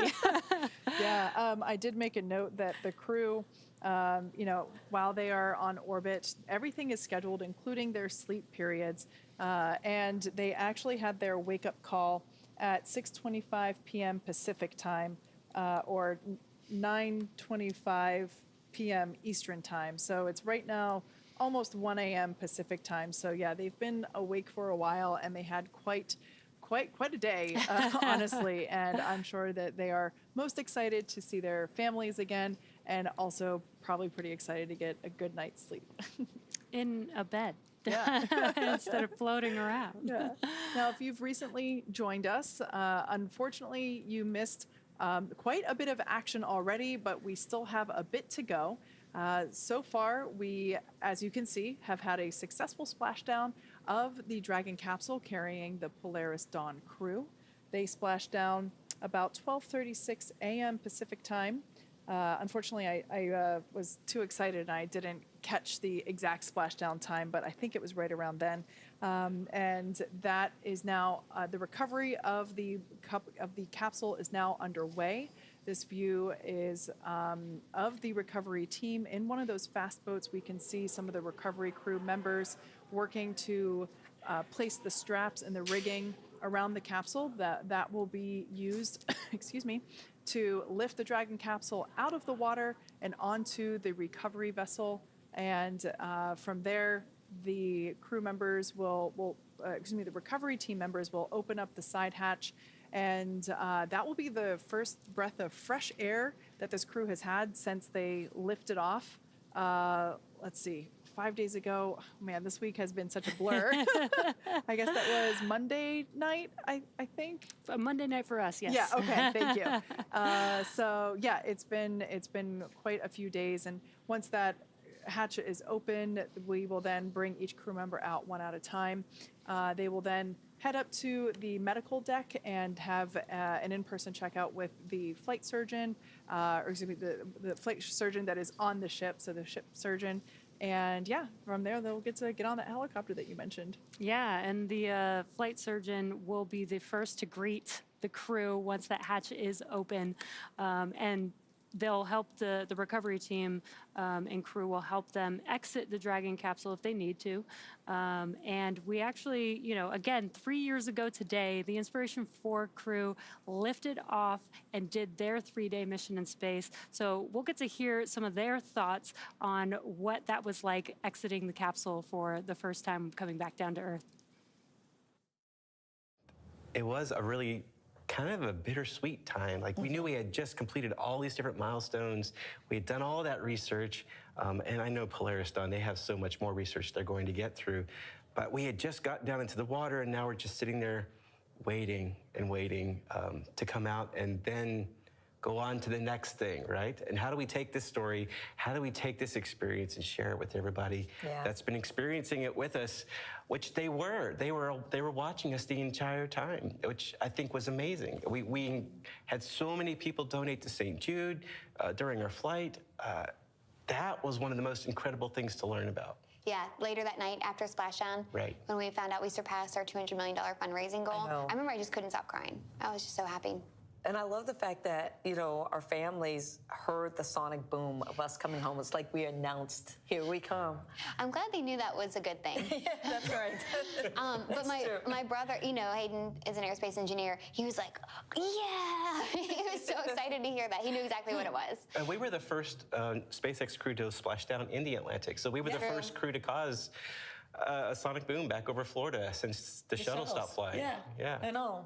Such a special moment, you know? Right. And I just remember getting back onto the boat and and then working on opening up the side hatch for the first time. And Anil being there to welcome us. And Welcome home, Earthling. I'll never forget that. And I think about the fact that, you know, Neil got to greet us, and now he's a NASA astronaut, and the fact that Anna gets to go and have that experience. And during all of this, she was with our families. Yes. She was supporting them, and all of them were supporting our mission. So Sarah was in mission control. She was chatting with us for launch and in space, and you know, she had trained us to that point. And then Kid was one of the first faces that we saw back on Earth. He had been there every step of the way. And, with fried chicken. With the fried chicken. Yeah, I was ready for some Earth food when I got back. I thought that was funny because you were like, fried chicken. I just remember you, and you're kind of like hanging out of our mouths as we were diving. Yeah, there's this photo, and you know, I'm still like getting used to gravity again, which we had been there 3 days. I didn't think it'd be such a readjustment, but I'm laying on this stretcher. I've been eating fried chicken, and it's all over me, and I didn't even sit up. I was like, I don't care. I'm so happy. I remember Neil coming in and being like, you know, to help us get out of our suit, well, out of our seats, and thinking, I've got this. I've got to be like, you know, this is going to be my Phoenix Rising moment coming off of the spacecraft. What were you thinking when you first got up on the land and, well, it was onto the boat, and the camera's there, and you're standing? I know. I felt like I wanted to have a good show as well, but the problem I had was that the boat started rocking. Yeah. And now all of a sudden I'm unsteady, and so I look like this, you know, this kind of elephant who's learning how to walk for the first time. I was really excited to be back and to go see everyone and share the story, and I felt great. I felt awesome, and I looked at you guys coming out too, and you were just strutting your way on to the next section, and then Jared, of course, followed behind me. Oh yeah, Jared was last out. Jared always let us go first. Yep. Ladies first. Yep. Love hearing the inspiration for memories, really, of their own spaceflight mission. I'm sure that the second time around for Jared will feel a little bit different. He, you know, had flown on the Inspiration 4 mission, as they were mentioning, and this is a cool view because we can start to see how close the recovery vessel is to the Dragon capsule. We still have the fast boat there working to install the straps that are required to lift the vehicle into that nest that you see there on your screen. So that arm will actually extend out over the water, and that is what will lift the Dragon capsule up and into that nest there at the end. That nest will then translate to the forward end of the boat, or excuse me, the recovery vessel, and that's where we'll let them hang out while we open up the side hatch. Oh, wow. That is just an incredible view. Some great lights, some clear water. Clear skies, we got the moon. Yeah, the moon in the background, and all brought to you by Starlink. I loved hearing that Haley's first thing coming out of the capsule was eating fried Dragon chicken. SpaceX, be advised, transitioning forward link. Comm will be unavailable for a little less than 5 minutes. Copy that, SpaceX. Yeah, getting some fried chicken fresh off the Dragon capsule. And also another cool full circle moment with Anil, that is Anna Menon's husband, was the flight surgeon that greeted the Inspiration 4 crew, which is really cool. And now Anna has completed her mission in space. Just so cool to see that full circle moment. Again, I can't believe this is all happening on the same day that the Inspiration 4 launched 3 years ago. That's pretty cool.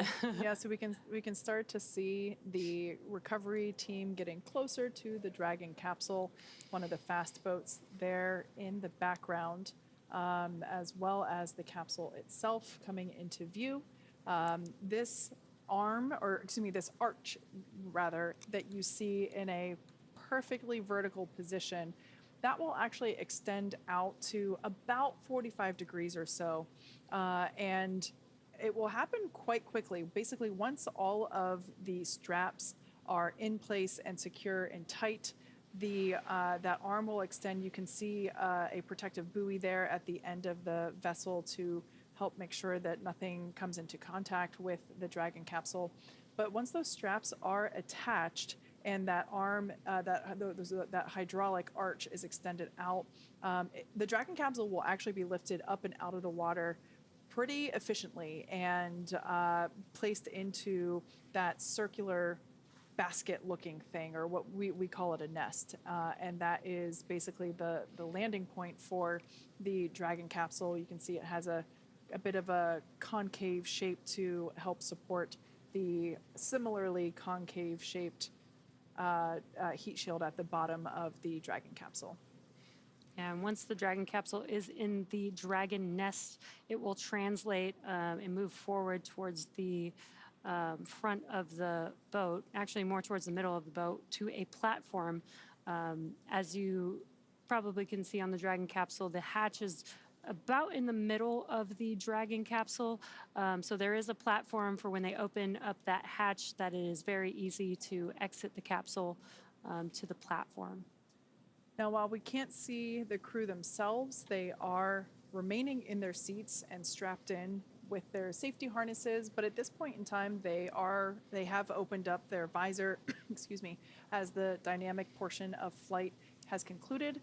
We do continue to flow some cooled nitrox, or nitrogen-oxygen air mixture, in through their suits to help keep them comfortable during this phase. But they are also, at this point in time, allowed to retrieve their water bottles, which had previously been stored for re-entry. So, yeah, they're able to stay cool and hydrated and just hang out and enjoy the last few minutes within their home for the last 5 days. They've done a lot of great work this week, so they get a little bit of time to relax and patiently wait as they wait for that hatch to open and get that first fresh breath of air.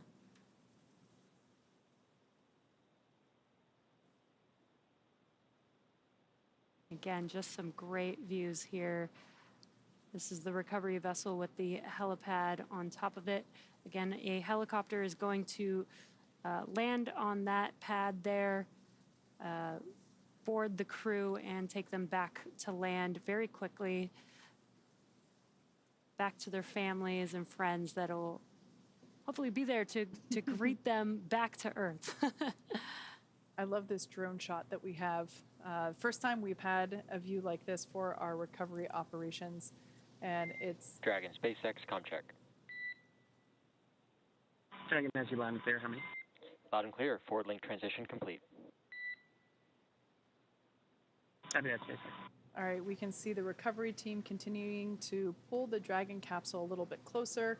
There's still one individual there in the bucket where the main parachutes are stored during flight.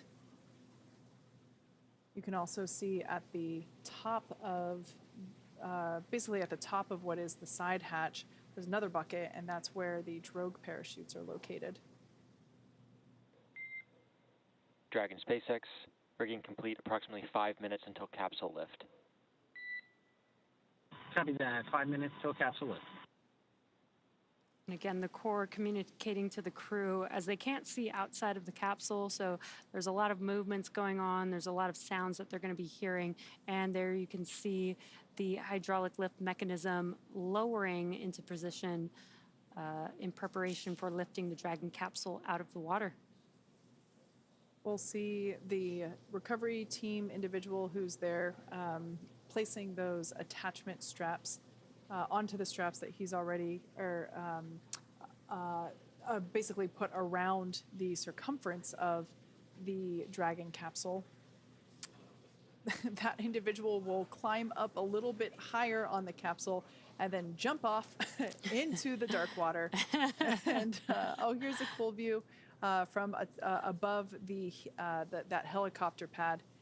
That is where the helicopter will land and take the 4 crew members back to land. So about 5 minutes, well, at this point, 4 minutes until the capsule is lifted out of the water.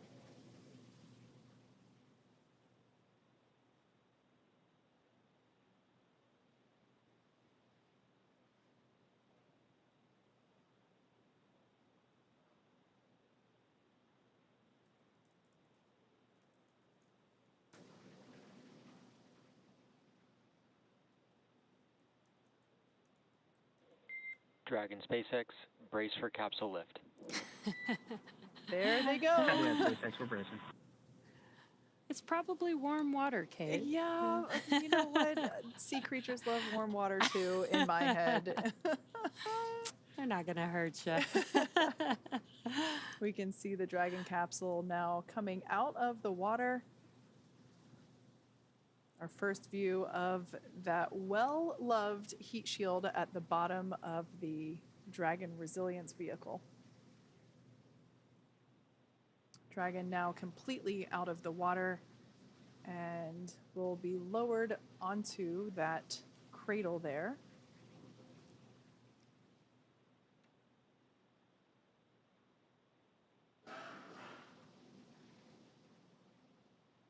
Once the Dragon capsule is lowered, we will see the recovery team, who are obviously out of the way for safety reasons at this point in time. But once the capsule is translated and secured, we'll see them begin to hose it down with fresh water. As we reuse these capsules, we want to try and minimize the effects of corrosion, which of course happen due to salt water.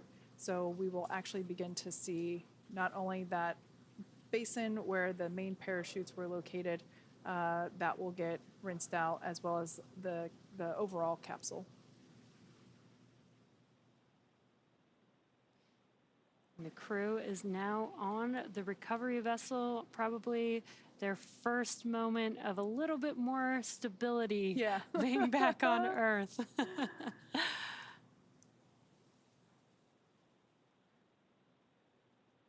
Again, what will happen next is once the Dragon capsule is fully seated in the nest, and we'll remove all the rigging from the capsule, that will then translate that capsule and move it forward to a platform. Dragon SpaceX, welcome aboard the recovery vessel. Recovery personnel are completing final checks.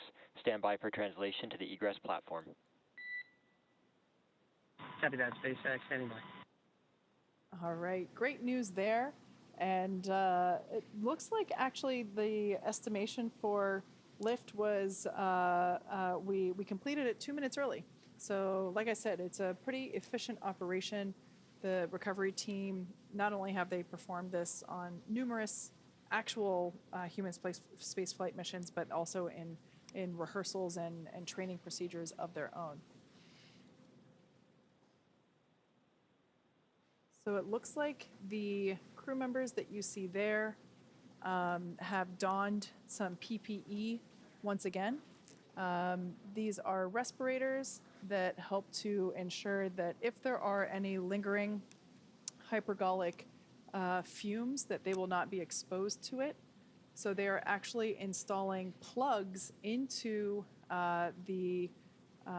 basically the outlet of those Draco thrusters and performing additional hypergolic sniffs to ensure that there are no residual fumes.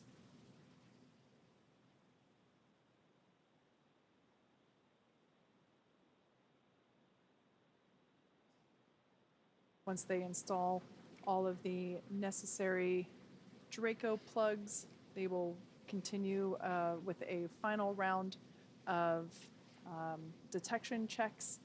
And Dragon SpaceX, looking for your okay to come on board with cameras.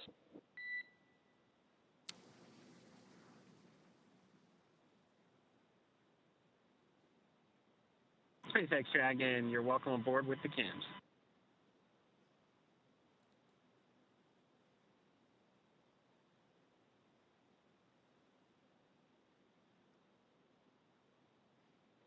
SpaceX copies.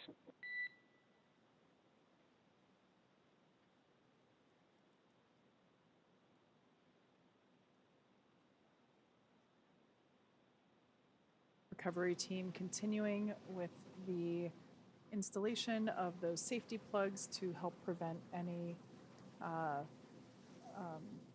fumes from the Draco thrusters. Our Draco engines utilize hypergolic propellants, and those are toxic to humans, of course, and so we want to ensure the safety of our recovery team as well as the Polaris Dawn crew. So we're going to close up those thrusters and perform some additional fume checks before allowing anyone to approach. Oh, our first view inside the capsule post splashdown. Got some happy faces, visors up, and then seatbelts on. Yeah. The classic kid thumbs up. Yes, I love it. Yep. I've actually been following along with I've been following along with the procedures that they have on their tablets. They're located on their legs, and it's actually written into their procedure to remain seated and restrained, just in case if anybody inside was feeling daring. They are still required to keep all hands inside the ride at all times. Yeah, that is actually very important. They have been out in space for 5 days. They don't have gravity, forcing their muscles to be working the way that we utilize them here on Earth. So it is important that when they do take their first steps, that we have some of the crew and the medical team there to support them in case they need any help. Absolutely. Again, it's only been 5 days. The Inspiration 4 crew did 3 days, and they were able to pretty easily walk out of the capsule, but we'll see how this crew does back on gravity. Yeah. Everyone seems to be pretty calm and collected and just chilling out as they await for the Dragon capsule to be translated. Looks like that should be happening just in the next couple the next couple minutes as the recovery team completes their safety installations and removing some harnessing connections. That nest that the Dragon capsule is in will move toward the forward end of the vessel, where there is basically in the central part of the vessel there is a deck where SpaceX crew members are standing by, and as Jesse said, will be able to assist the astronauts if necessary to get out of the capsule or egress, as we say.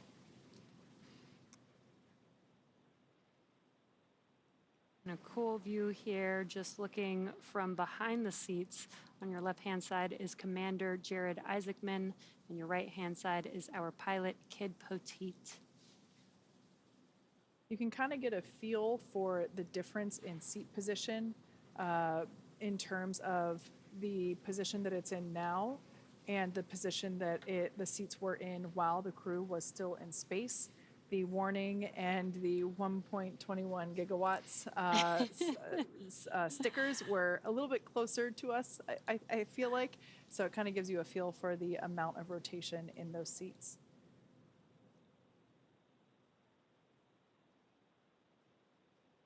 Pretty cool to be able to see the same displays that the crew utilizes while they were in flight.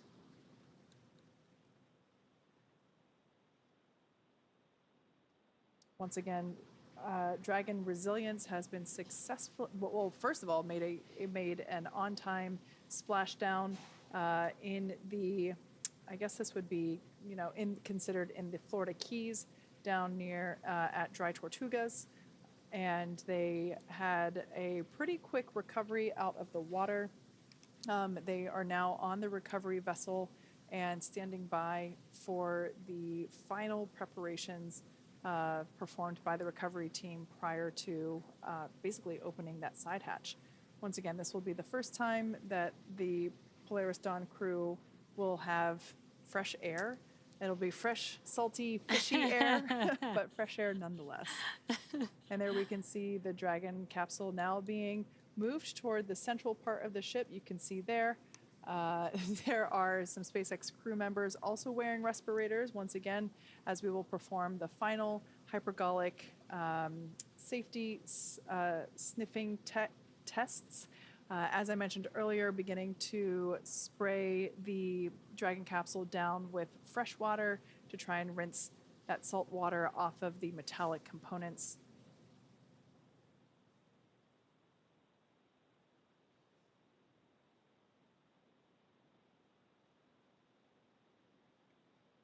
This is very exciting. We're just a few minutes away. There's still some more procedures that they have to go through in order to open that hatch, but just a few minutes away from hatch opening. And again, the first person that will meet them will be the flight surgeon who will enter the capsule and make sure that the crew is feeling good and ready to exit their seats.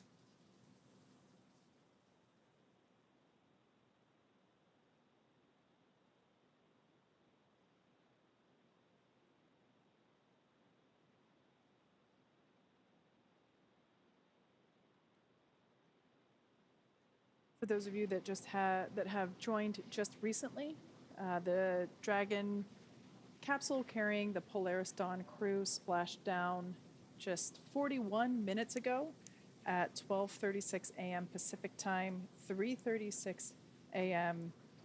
East Coast time, and here we are 40 minutes later. Pretty quick operations by the recovery teams in terms of getting over to where the capsule landed, getting the parachutes out of the water, and adhering the required straps, and ultimately lifting the Dragon capsule up onto the recovery vessel, as we just saw a few minutes ago. Right now, the recovery team outside of the Dragon capsule, like I said before, spraying down the capsule with some fresh water. Dragon SpaceX, stand by for side hatch opening and egress. All right, good news there. Copy that, SpaceX. We're standing by. Looks like those safety checks were quick and successful as everyone has doffed their respirators. And there you can see officially the hatch is open. I just heard cheering from a distant part of the building. I have a feeling that came from the Dragon teams at their computers. That was pretty cool.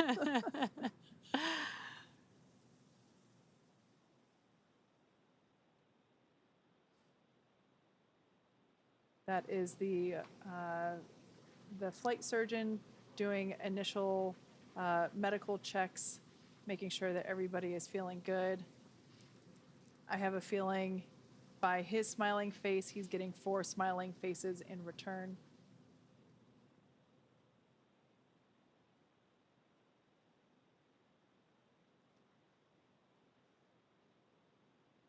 The Polaris Dawn crew has now officially taken their first breath of Earth air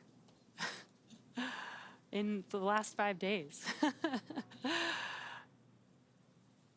We can see the recovery team in the background basically putting up some protective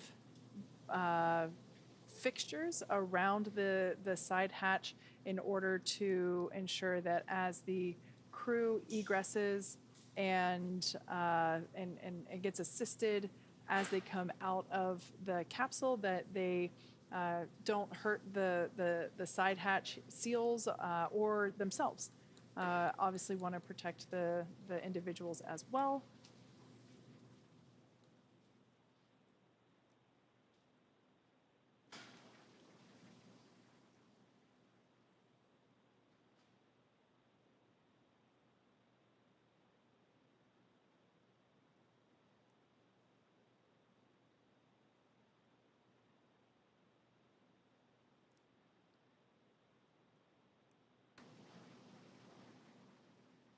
And super exciting, we can see that the crew is now prepping the Dragon capsule for the crew egress.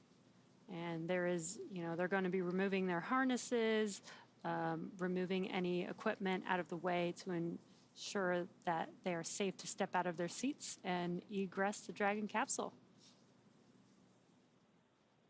Even the flight surgeon has to be assisted. It's some tough maneuvering.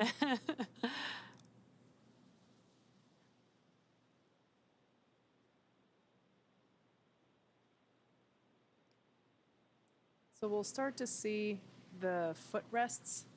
The recovery team will come in, and there is our Polaris Dawn crew. Our first live view with the side hatch open, fist pumps, thumbs up. I'm sure if we had audio, there would be some cheers as well.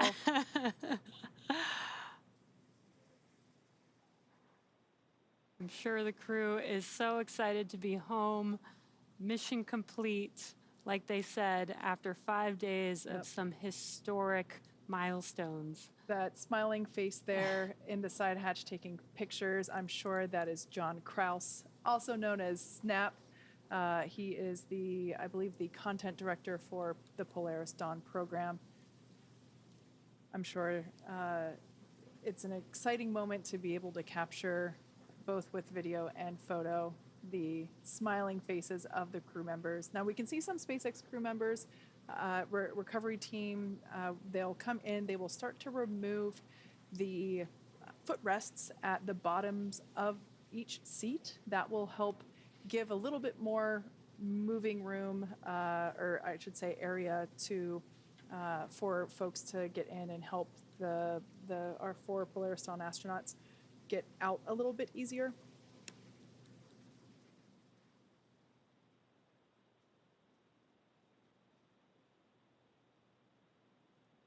And there's a footrest being removed there, as Kate mentioned.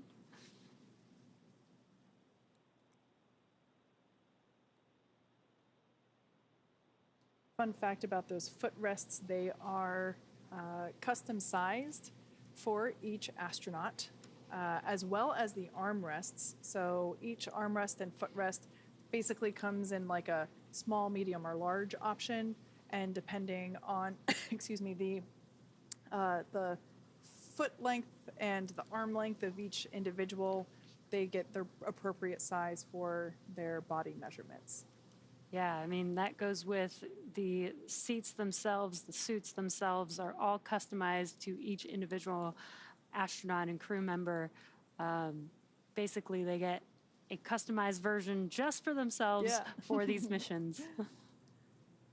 Now we can see that, pardon me, the crew members are now able to undo their safety harnesses, their 5-point safety straps, and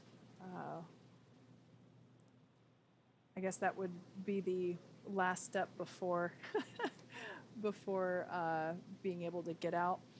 Now it seems as though the first person to come out will be Anna Menon, who is on the far right side as we are looking at it. She is in seat 4, So Anna is now making her way with this assisted egress.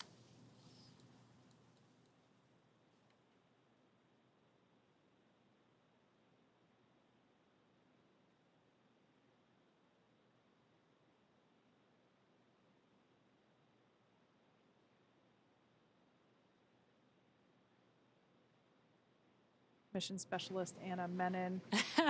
There she is. Fellow Some big SpaceXer. waves. Yes. So happy. I love this. So excited. Welcome back to Earth, Anna.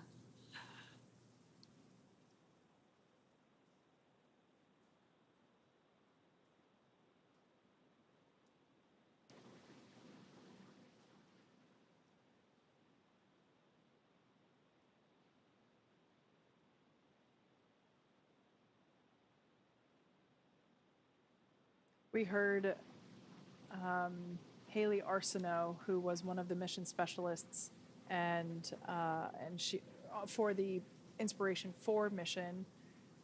We heard her say that Jared always let the ladies go first, and so I have a feeling that Sarah might be the next one to egress here. Yep, we can see her now getting out of her seat.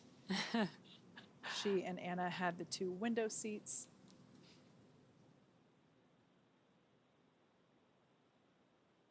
SpaceX team assisting her to make sure that she doesn't hit the side hatch in any way. So much excitement. Our second SpaceXer to fly in space, mission specialist Sarah Gillis, back on Earth.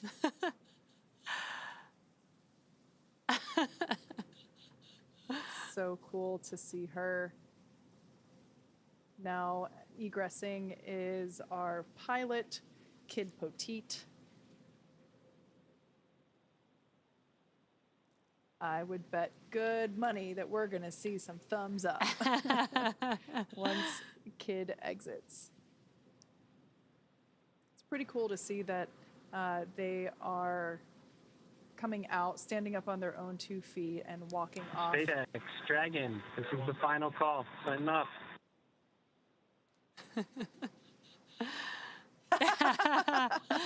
Some dance moves. That's pretty great. I think that move should be added to the required choreography for human spaceflight missions. You know, we have the astronaut lean back when they approach their rocket on launch day. The kid shuffle, I think, should be the next one for post egress.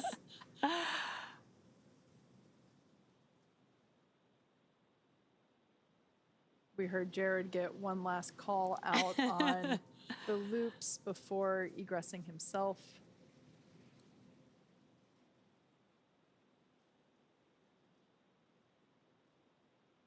And the final Polaris Dawn crew member egressing Dragon Resilience, Commander Jared Isaacman.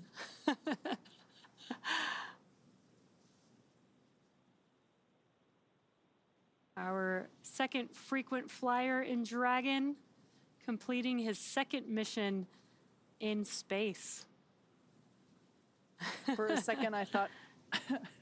For a second, I thought he was saying goodbye to his spacecraft, but it turns out he was saying goodbye to the people still in there assisting him with his egress. So incredible to see. What a day. What a week. What a week. And now with our Polaris Dawn crew safely back home on Earth and getting checked out by our medical team, what an incredible and exciting mission this has been. Next up, the crew will actually catch a helicopter flight back to shore where they will rejoin their families. Over the 5-day mission, Polaris Dawn set records and marked a few firsts that are critical to SpaceX's long-term plans for making humanity a multiplanetary species. After lifting off on Tuesday, September 10th at 5:23 a.m. Eastern Time from Launch Complex 39A at the Kennedy Space Center, Dragon climbed to an apogee of just over 1,408 kilometers, flying further than any Dragon to date and traveling further from Earth than any humans since the end of the Apollo program. Then on September 12th, SpaceX teams and the Polaris Dawn crew successfully conducted the first spacewalk from Dragon, testing our new in-house developed EVA suits and procedures that will be critical for building bases and cities on the Moon and Mars. Yeah, and it was so cool to watch that. The crew also performed a number of science and research experiments while in orbit, including 36 research studies and experiments designed to advance both human health on Earth and during long-duration spaceflight. And over the course of the mission, the crew demonstrated Starlink's power to transform the way we communicate with spacecraft and people in low Earth orbit, including that incredible music moment, which I've watched many times and will continue to watch even more. Now, our future in space is definitely bright, and it's really exciting to think about where we will be in the not-too-distant future. With all of that, thank you so much for joining us tonight and all week. As always, be sure to check x.com/SpaceX for updates. I'm Kate Tice. And I'm Jesse Anderson. Thank you to everyone for being with us this week for the Polaris Dawn mission, and have an incredible night.